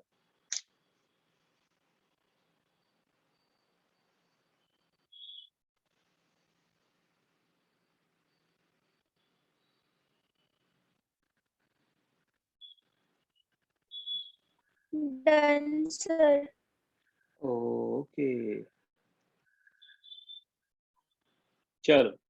where it is present, so generally present in the ducts of the glands. अगर आप देखोगे तो these are all the different types of glands. जैसे for example salivary gland, gastric gland, तो इनके जो ducts होते हैं ना, तो वहां पे आपको उनका ये जो duct यानी ट्यूब रहता है, तो वो ट्यूब के अंदर रहेगा सिंपल क्यूबॉइडल एपिथेलियम. जैसे फॉर एग्जांपल थायराइड ग्लैंड, तो थायराइड ग्लैंड के अपने डक्ट्स होते हैं. थायराइड ग्लैंड में एक्चुअली डक्ट नहीं होता है, लेकिन उनके जो सेल्स होते हैं, यानी ये जो थायराइड ग्लैंड के अंदर ऐसे गोल गोल स्ट्रक्चर दिख रहा है आपको, that's called as the follicle. और ये फॉलिकल जो होते हैं ना, थायराइड फॉलिकल बोलते हैं. And this follicle will be lined by the simple cuboidal epithelium. तो अगर आप देखोगे तो यहाँ पे क्यूबॉइडल एपिथेलियम का लाइनिंग आपको दिख रहा है, correct. And these cuboidal epithelial cells will perform the secretion of hormones. तो वो hormones को secrete करेंगे. तो thyroid का कौन सा hormone release होता है? So that is called as the T3 and T4, or also called as thyroxine. Okay, yes, perfect, Aman. So that's called as the thyroxine. तो इससे सर ये फर्स्ट बनेगा. स्लाइड बताओ ना. हाँ हाँ बताता हूँ. एक मिनट रुको, पहले ये समझ लो थायराइड का. I hope everyone has understood this one. नहीं सर, इसके पहले वाला. ये वाला. हाँ सर. सर ये ड्रॉ करूँ क्या? हाँ फिर करो ना, इजी है. बाजू में कहीं तो भी डायग्राम भी ड्रॉ करके रखो ना, लाइन डायग्राम, ताकि आपको डिस्क्रिप्शन में समझ में आएगा जल्दी कि कैसे दिखता है. सर इसको बेसमेंट मेम्ब्रेन है, लेकिन स्क्वामस को नहीं है. ये लिखना है ना पॉइंट. स्क्वामस को भी है. नहीं, स्क्वामस को भी है. एपिथेलियल टिश्यू में, hello can you hear me? Yes sir. Epithelial tissue में हर एक टिश्यू को बेसमेंट मेम्ब्रेन है, ठीक है.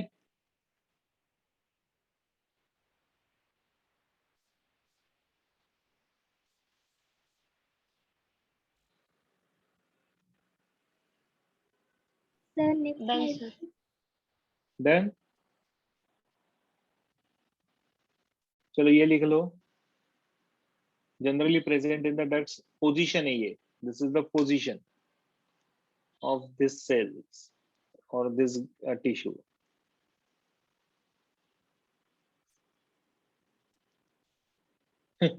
डंडना डंडन, वेरी गुड.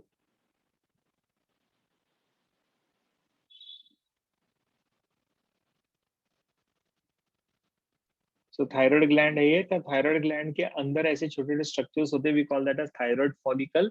और थायराइड फॉलिकल का जो लाइनिंग होता है, it is lined by cuboidal epithelium which is going to secrete the hormones, जैसे T3 T4 बोलते हैं उसको, या फिर thyroxine is what we commonly call this as. Sir last what? ये वाला.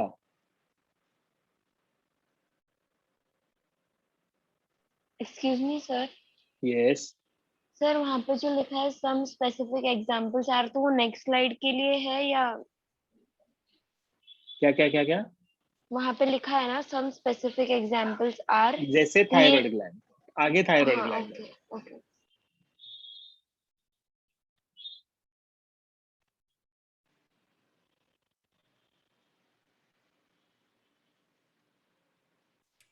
Sir, oh we have to make the diagram also. नहीं नहीं, ये डायग्राम नहीं बनाया तो भी चलेगा. पहला वाला बनाया होगा तो that is enough.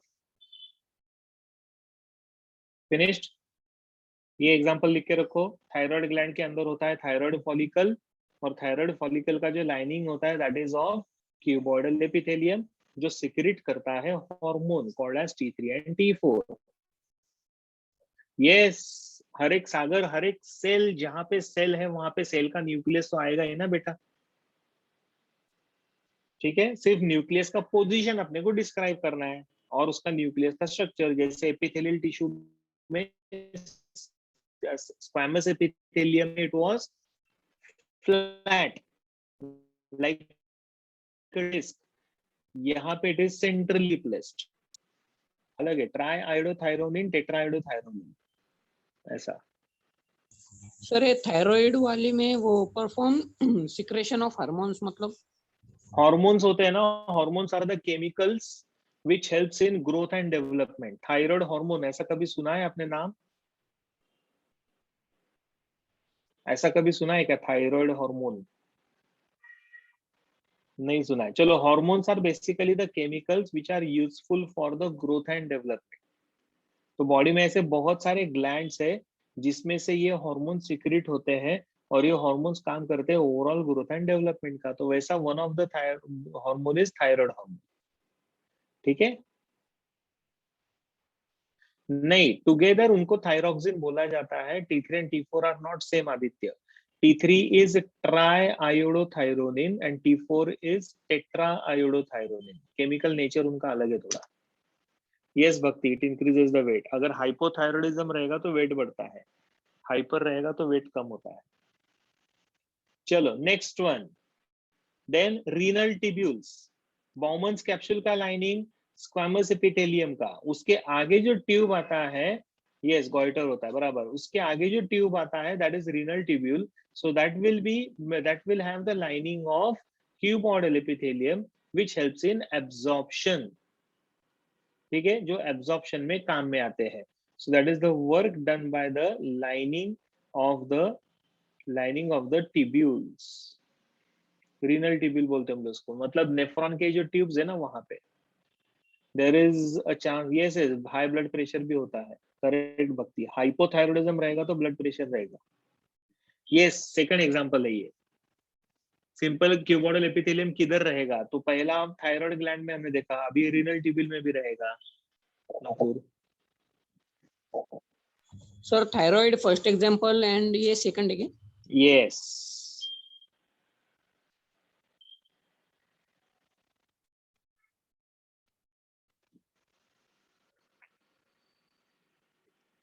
Finished? Yes, sir. Yes.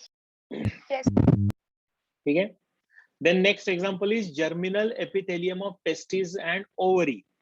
So testes और ovary के अंदर जो germ layer होता है, germinal epithelium रहता है, so that is also made up of cuboidal epithelium, जो eventually क्या बनाएगा? जो eventually बनाएगा sperms and ovum और egg cell. This is known as the ovum or the egg cell. ठीक है, तो वो भी किससे बनता है? क्यूबॉइडल एपिथेलियम से। अमन, बाउमन्स कैप्सूल अभी कैसे आएगा? It's a part of your excretory system ना, तो जब हम लोग एक्सक्रीटरी सिस्टम पढ़ेंगे तो उस टाइम पे पढ़ेंगे, अभी तो नहीं पढ़ेंगे कुछ भी ऐसा। ओके, सोनाली ने हाथ ऊपर किया, तेजल ने हाथ ऊपर किया। क्या हुआ सोनाली? तेजल? सर ये थर्ड एग्जांपल है क्या? हाँ डन सर।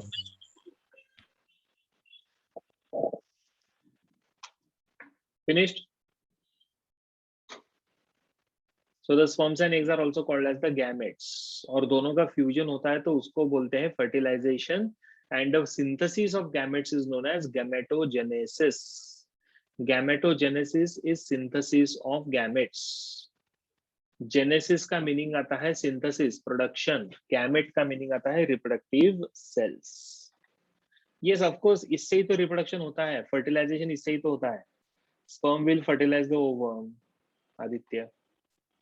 लेकिन ये इनका जो बेसिक जर्म लेयर है ना, यानी जिससे ये बनता है, that is basically cuboidal epithelium.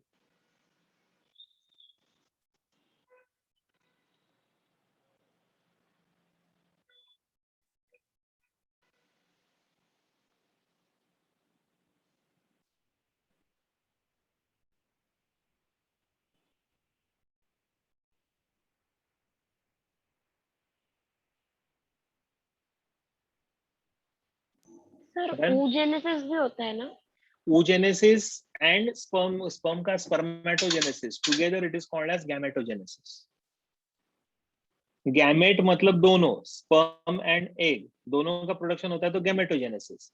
सिर्फ एग का रहेगा, ओवम का रहेगा तो oogenesis, सिर्फ स्पर्म का होगा तो स्पर्मेटोजेनेसिस। ऐसा। Yes. Does cuboidal epithelium aid? No, Aditya, cuboidal epithelium से फर्टिलाइजेशन नहीं होगा, लेकिन अगर टेस्टिस, सपोज अगर ये टेस्टिस का एक लाइनिंग है ऐसा, तो ये टेस्टिस का ये जो बेसिक लाइनिंग होता है, this basic lining is of cuboidal epithelium. अभी ये वाले क्यूबॉइडल एपिथेलियल सेल्स जो होते हैं, these cells will mature to develop into sperm and ovum. Okay, तो ये बाद में मैच्योर होके डेवलप होके इससे से ही बनेगा स्पर्म या फिर ओवम। समझ में आ रहा है Aditya? Yes, sir. I got it now. Yes, correct. ठीक है, चलो।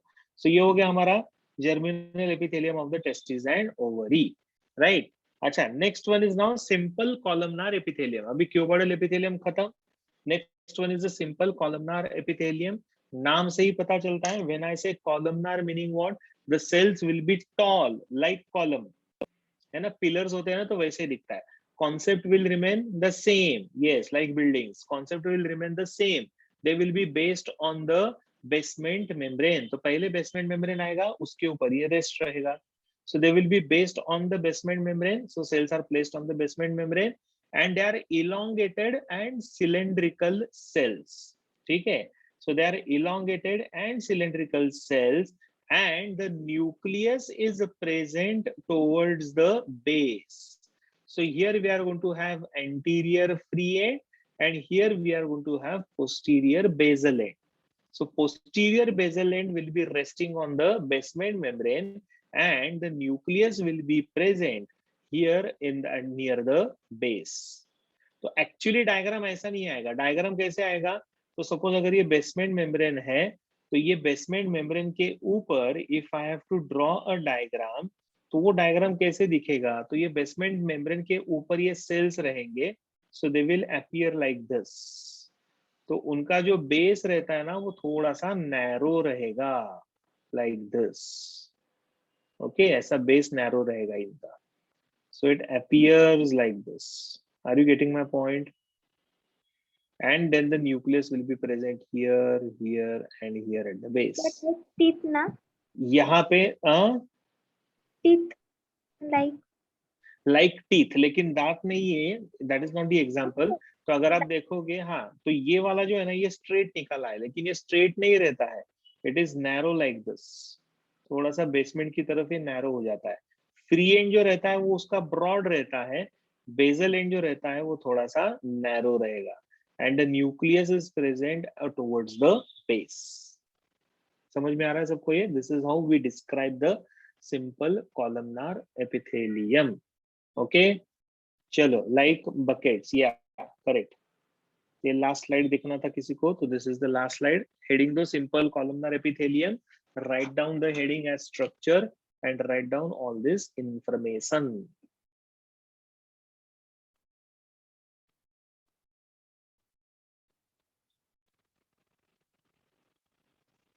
Finished? Yes, sir. Wait, sir. Yes, sir. चलो, अभी ये लिख के रखो। So it's going to have two ends. One is the anterior free end, जो ऊपर की तरफ रहता है तो वो फ्री रहता है। दूसरा एंड आता है, उसको बोलते हैं posterior basal end. Posterior basal end is going to be narrow and the nucleus is oval and is present at the basal end, close to the basal end.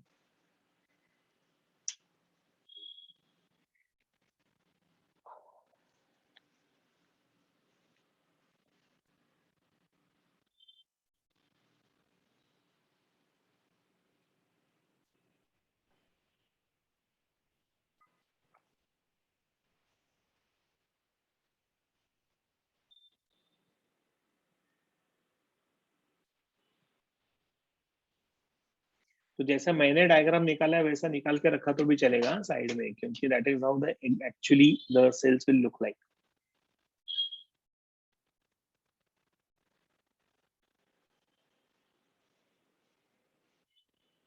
Yes, जो diagram मैंने निकाला वो आप ड्रॉ कर सकते हो।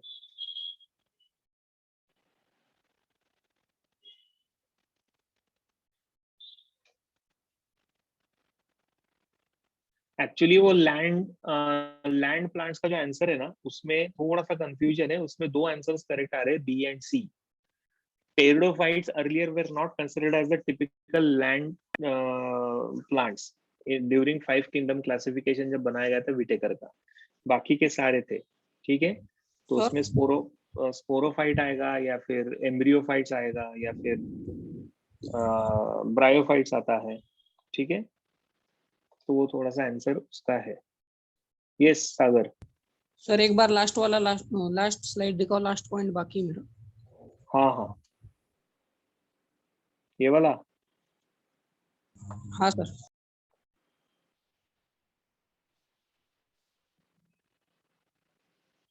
Diagram Sanika जो मैंने निकाली है वो ड्रॉ करनी है आपको, not the one which is there on the PPT. Finished Sagar? Yes sir. The one which I have drawn in the blue, please draw that. That is how exactly it appears.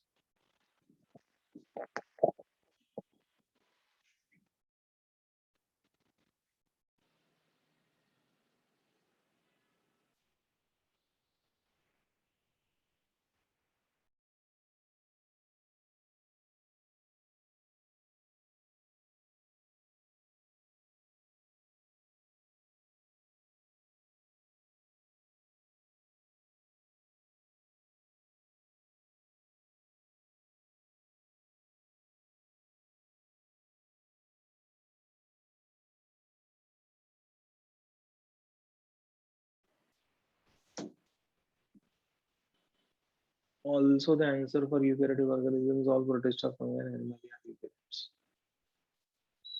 हाँ बराबर।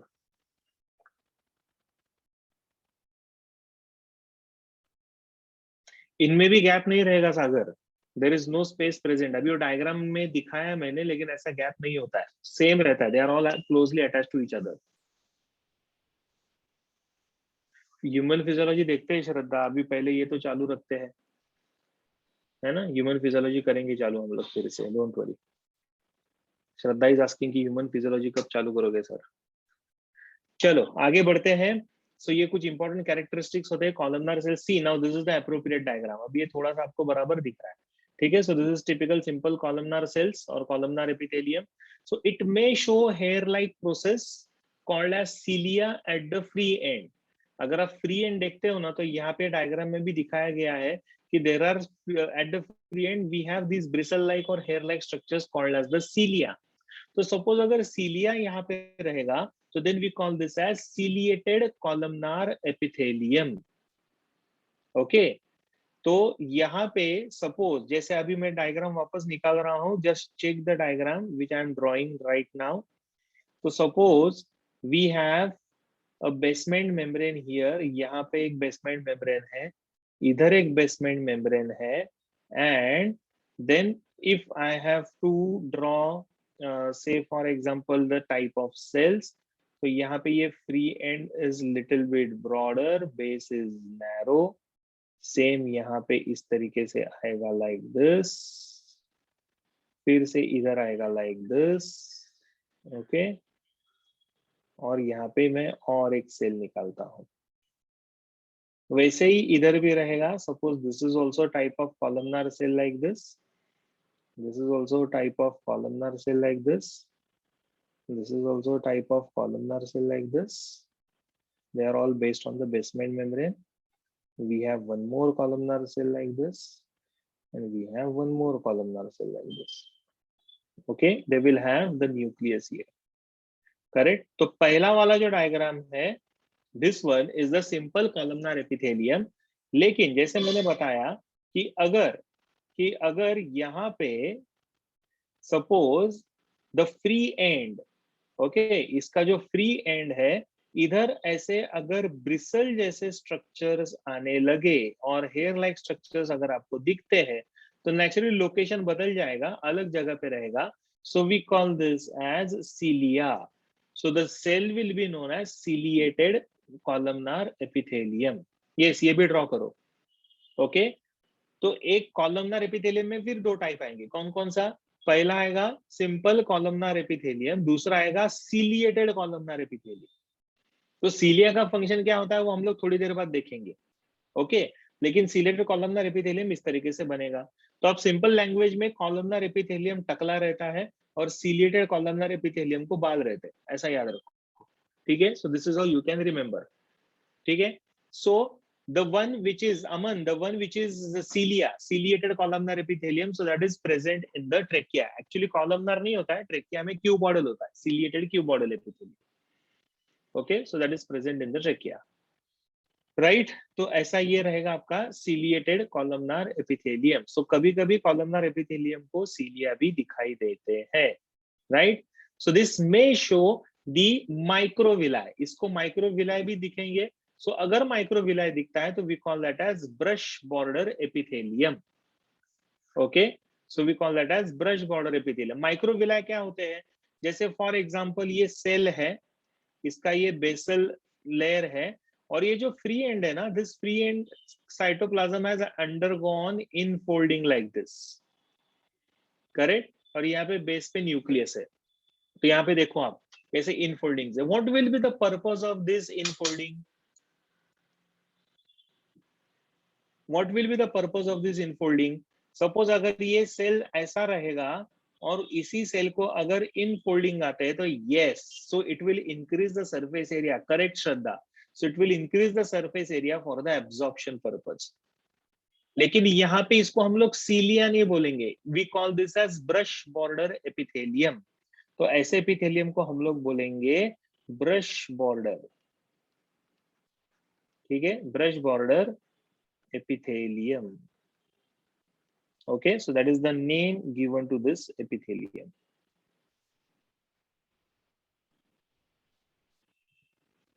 ठीक है, so this is called as the brush border epithelium. वैसे अलग अलग type का columnar cells में changes आएंगे as per its function and location. तो जैसा लोकेशन रहेगा वैसा जैसा फंक्शन रहेगा वैसा थोड़े बहुत चेंजेस आएंगे। तो एक तो सिंपल कॉलमनार एपिथेलियम रहेगा, कुछ कॉलमनार एपिथेलियम्स पे फ्री एंड पे ब्रिसल लाइक स्ट्रक्चर्स रहेंगे, हेयर लाइक स्ट्रक्चर्स रहेंगे, तो उसको हम लोग बोलते हैं सीलिया। कुछ कॉलमनार एपिथेलियम के जो सेल्स होते हैं eight the free and will undergo infolding, तो उसको बोलते हैं microvilli. Okay, so that's called as the microvilli. So this microvilli forms a type of layer called as the brush border epithelium. Yes, mucosa in stomach or oblique muscles, correct अमन। तो वो भी surface area ही बढ़ाते हैं अपना। Okay, चलो good, done। Yes, Yes, sir. हो गया ये, हाँ चलो। तो ये कुछ important area आता है। So naturally it is going to increase the surface area to increase the rate of absorption, जो श्रद्धा ने आंसर दिया था, ठीक है। तो surface area बढ़ाएंगे so that the absorption of the cells will be more.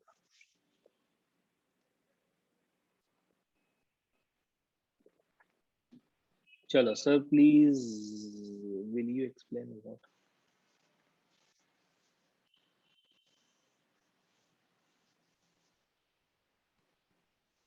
Proximal convoluted tubule, Deepika is asking something, epithelium of PCT, okay, ठीक है। proximal convoluted tubule का epithelium, लेकिन उसमें ब्रश बॉर्डर नहीं होता है बेटा,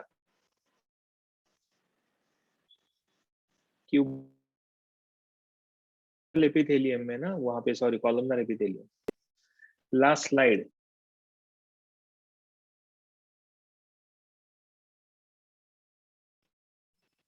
PCT is in Aditya's slide. Tracheophytes are Aditya the one which contains the vascular tissue, na? So that's called as a tracheophytes.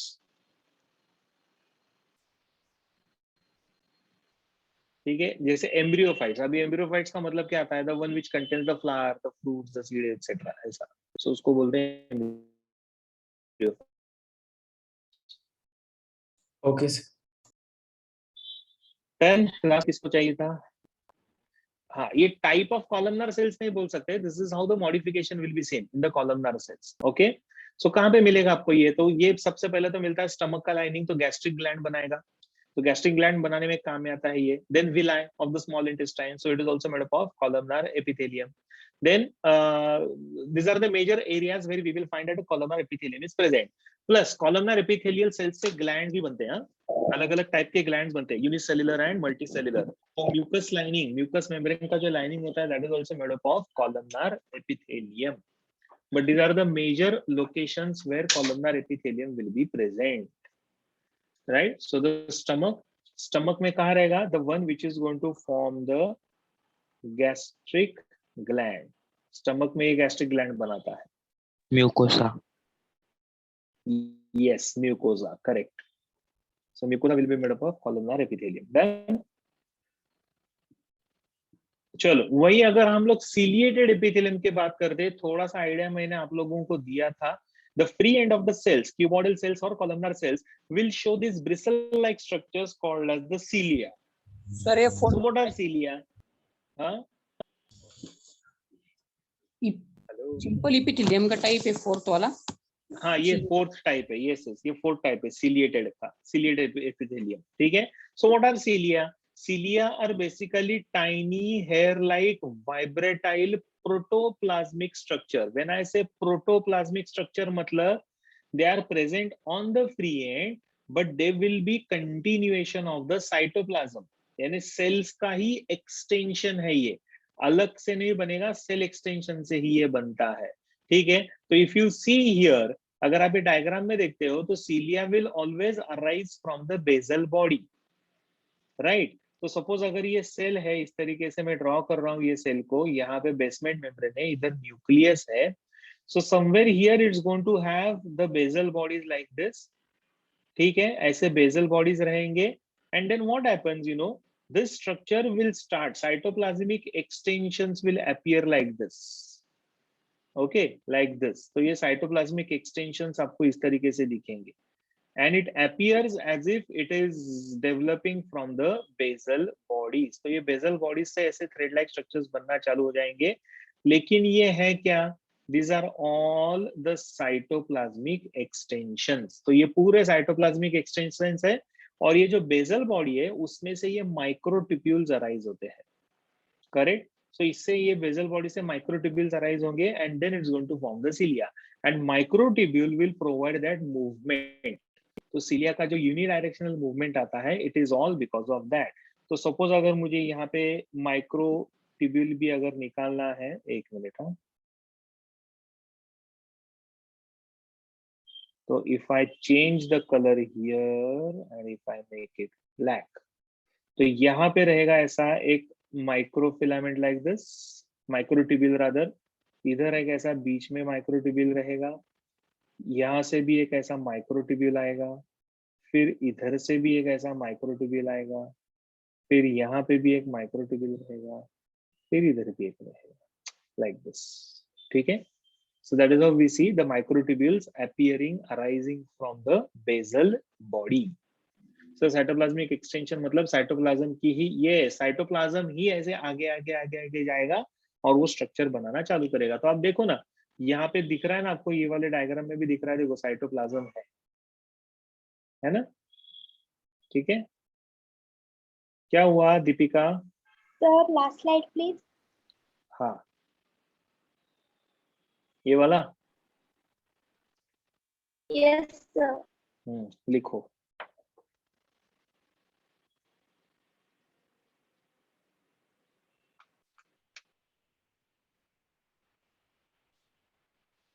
Done?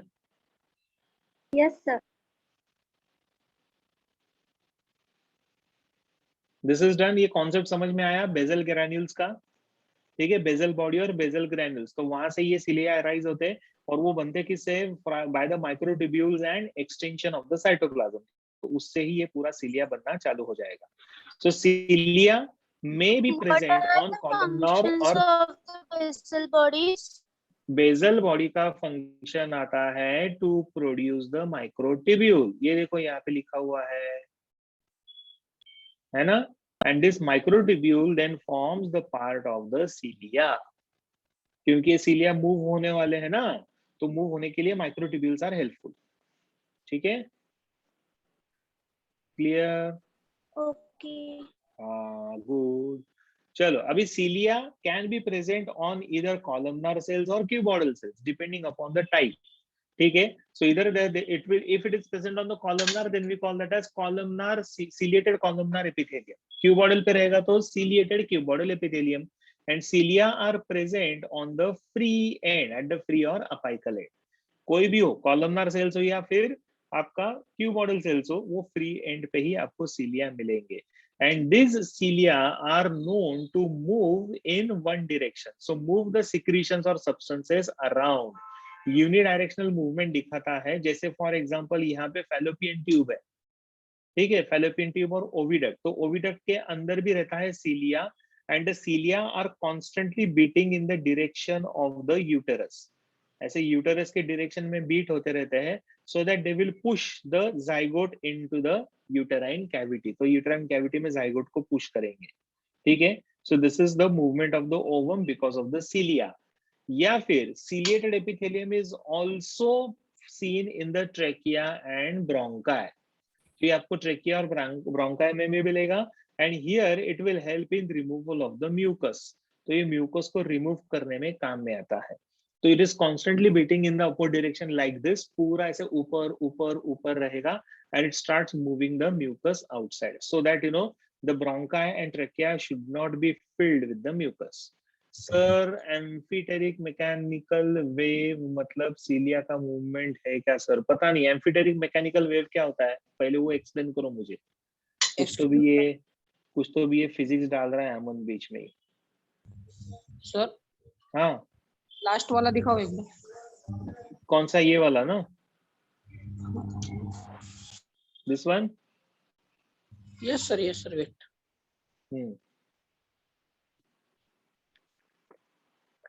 किधर लिखा था? एम्फोटेरिक सिलियरी मूवमेंट मतलब होता है in one direction, movement in only one direction. Upward तो upward direction में move करेगा, downward तो डाउनवर्ड डायरेक्शन में मूव करेगा, ऐसा, ठीक है। यस, चलो हो गया लिख के ये वाला पार्ट। हाँ, आगे वाला फंक्शंस लिखो।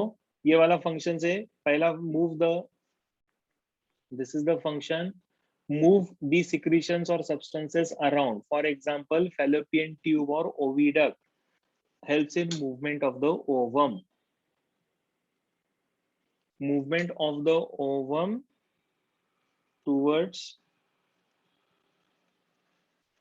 uterus, ठीक है, ऐसा हो गया।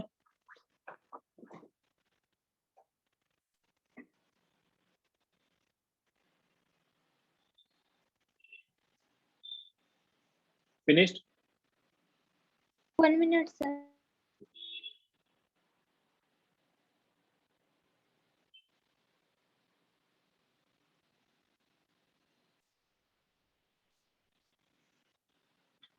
Done, sir.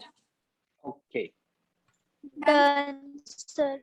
And ciliated epithelium is also seen in trachea and bronchi for, ऐसा लिखो, for movement of the mucus outside। ये भी फंक्शन है क्या sir?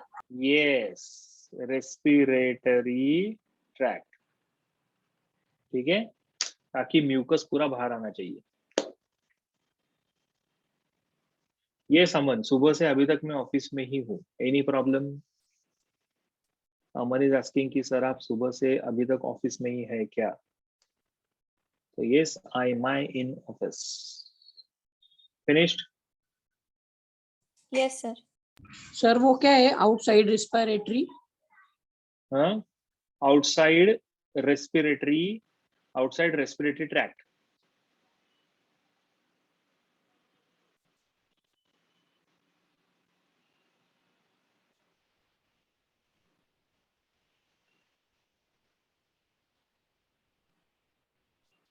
Done? Yes, sir. Good. So ये हो गया आपका, यस सर, हो गया सर। ये हो गया आपका कॉलमनर एपिथेलियम का लोकेशन। चलो, we will stop here now क्योंकि already it is 6 o'clock। Thank you, sir. Yes, we will meet soon. Bye bye, see you, take care. सब लोगों को रक्षाबंधन की शुभकामनाएं। Thank you, sir. Yes, bye bye, see you. Thank you, sir. Bye doctor. Bye, doctor sir. Bye bye bye sir. Why Bye, sir. Thank you. Started a new chapter now? Utkarsha, मैं बाद में बोलता हूँ आपको हमने अभी ऐसा क्यों किया, ठीक है। Bye bye, see you, take care. Bye, sir. Have a nice day. Thank you बच्चा लोग, bye. Yes, sir. Yes, bye bye bye.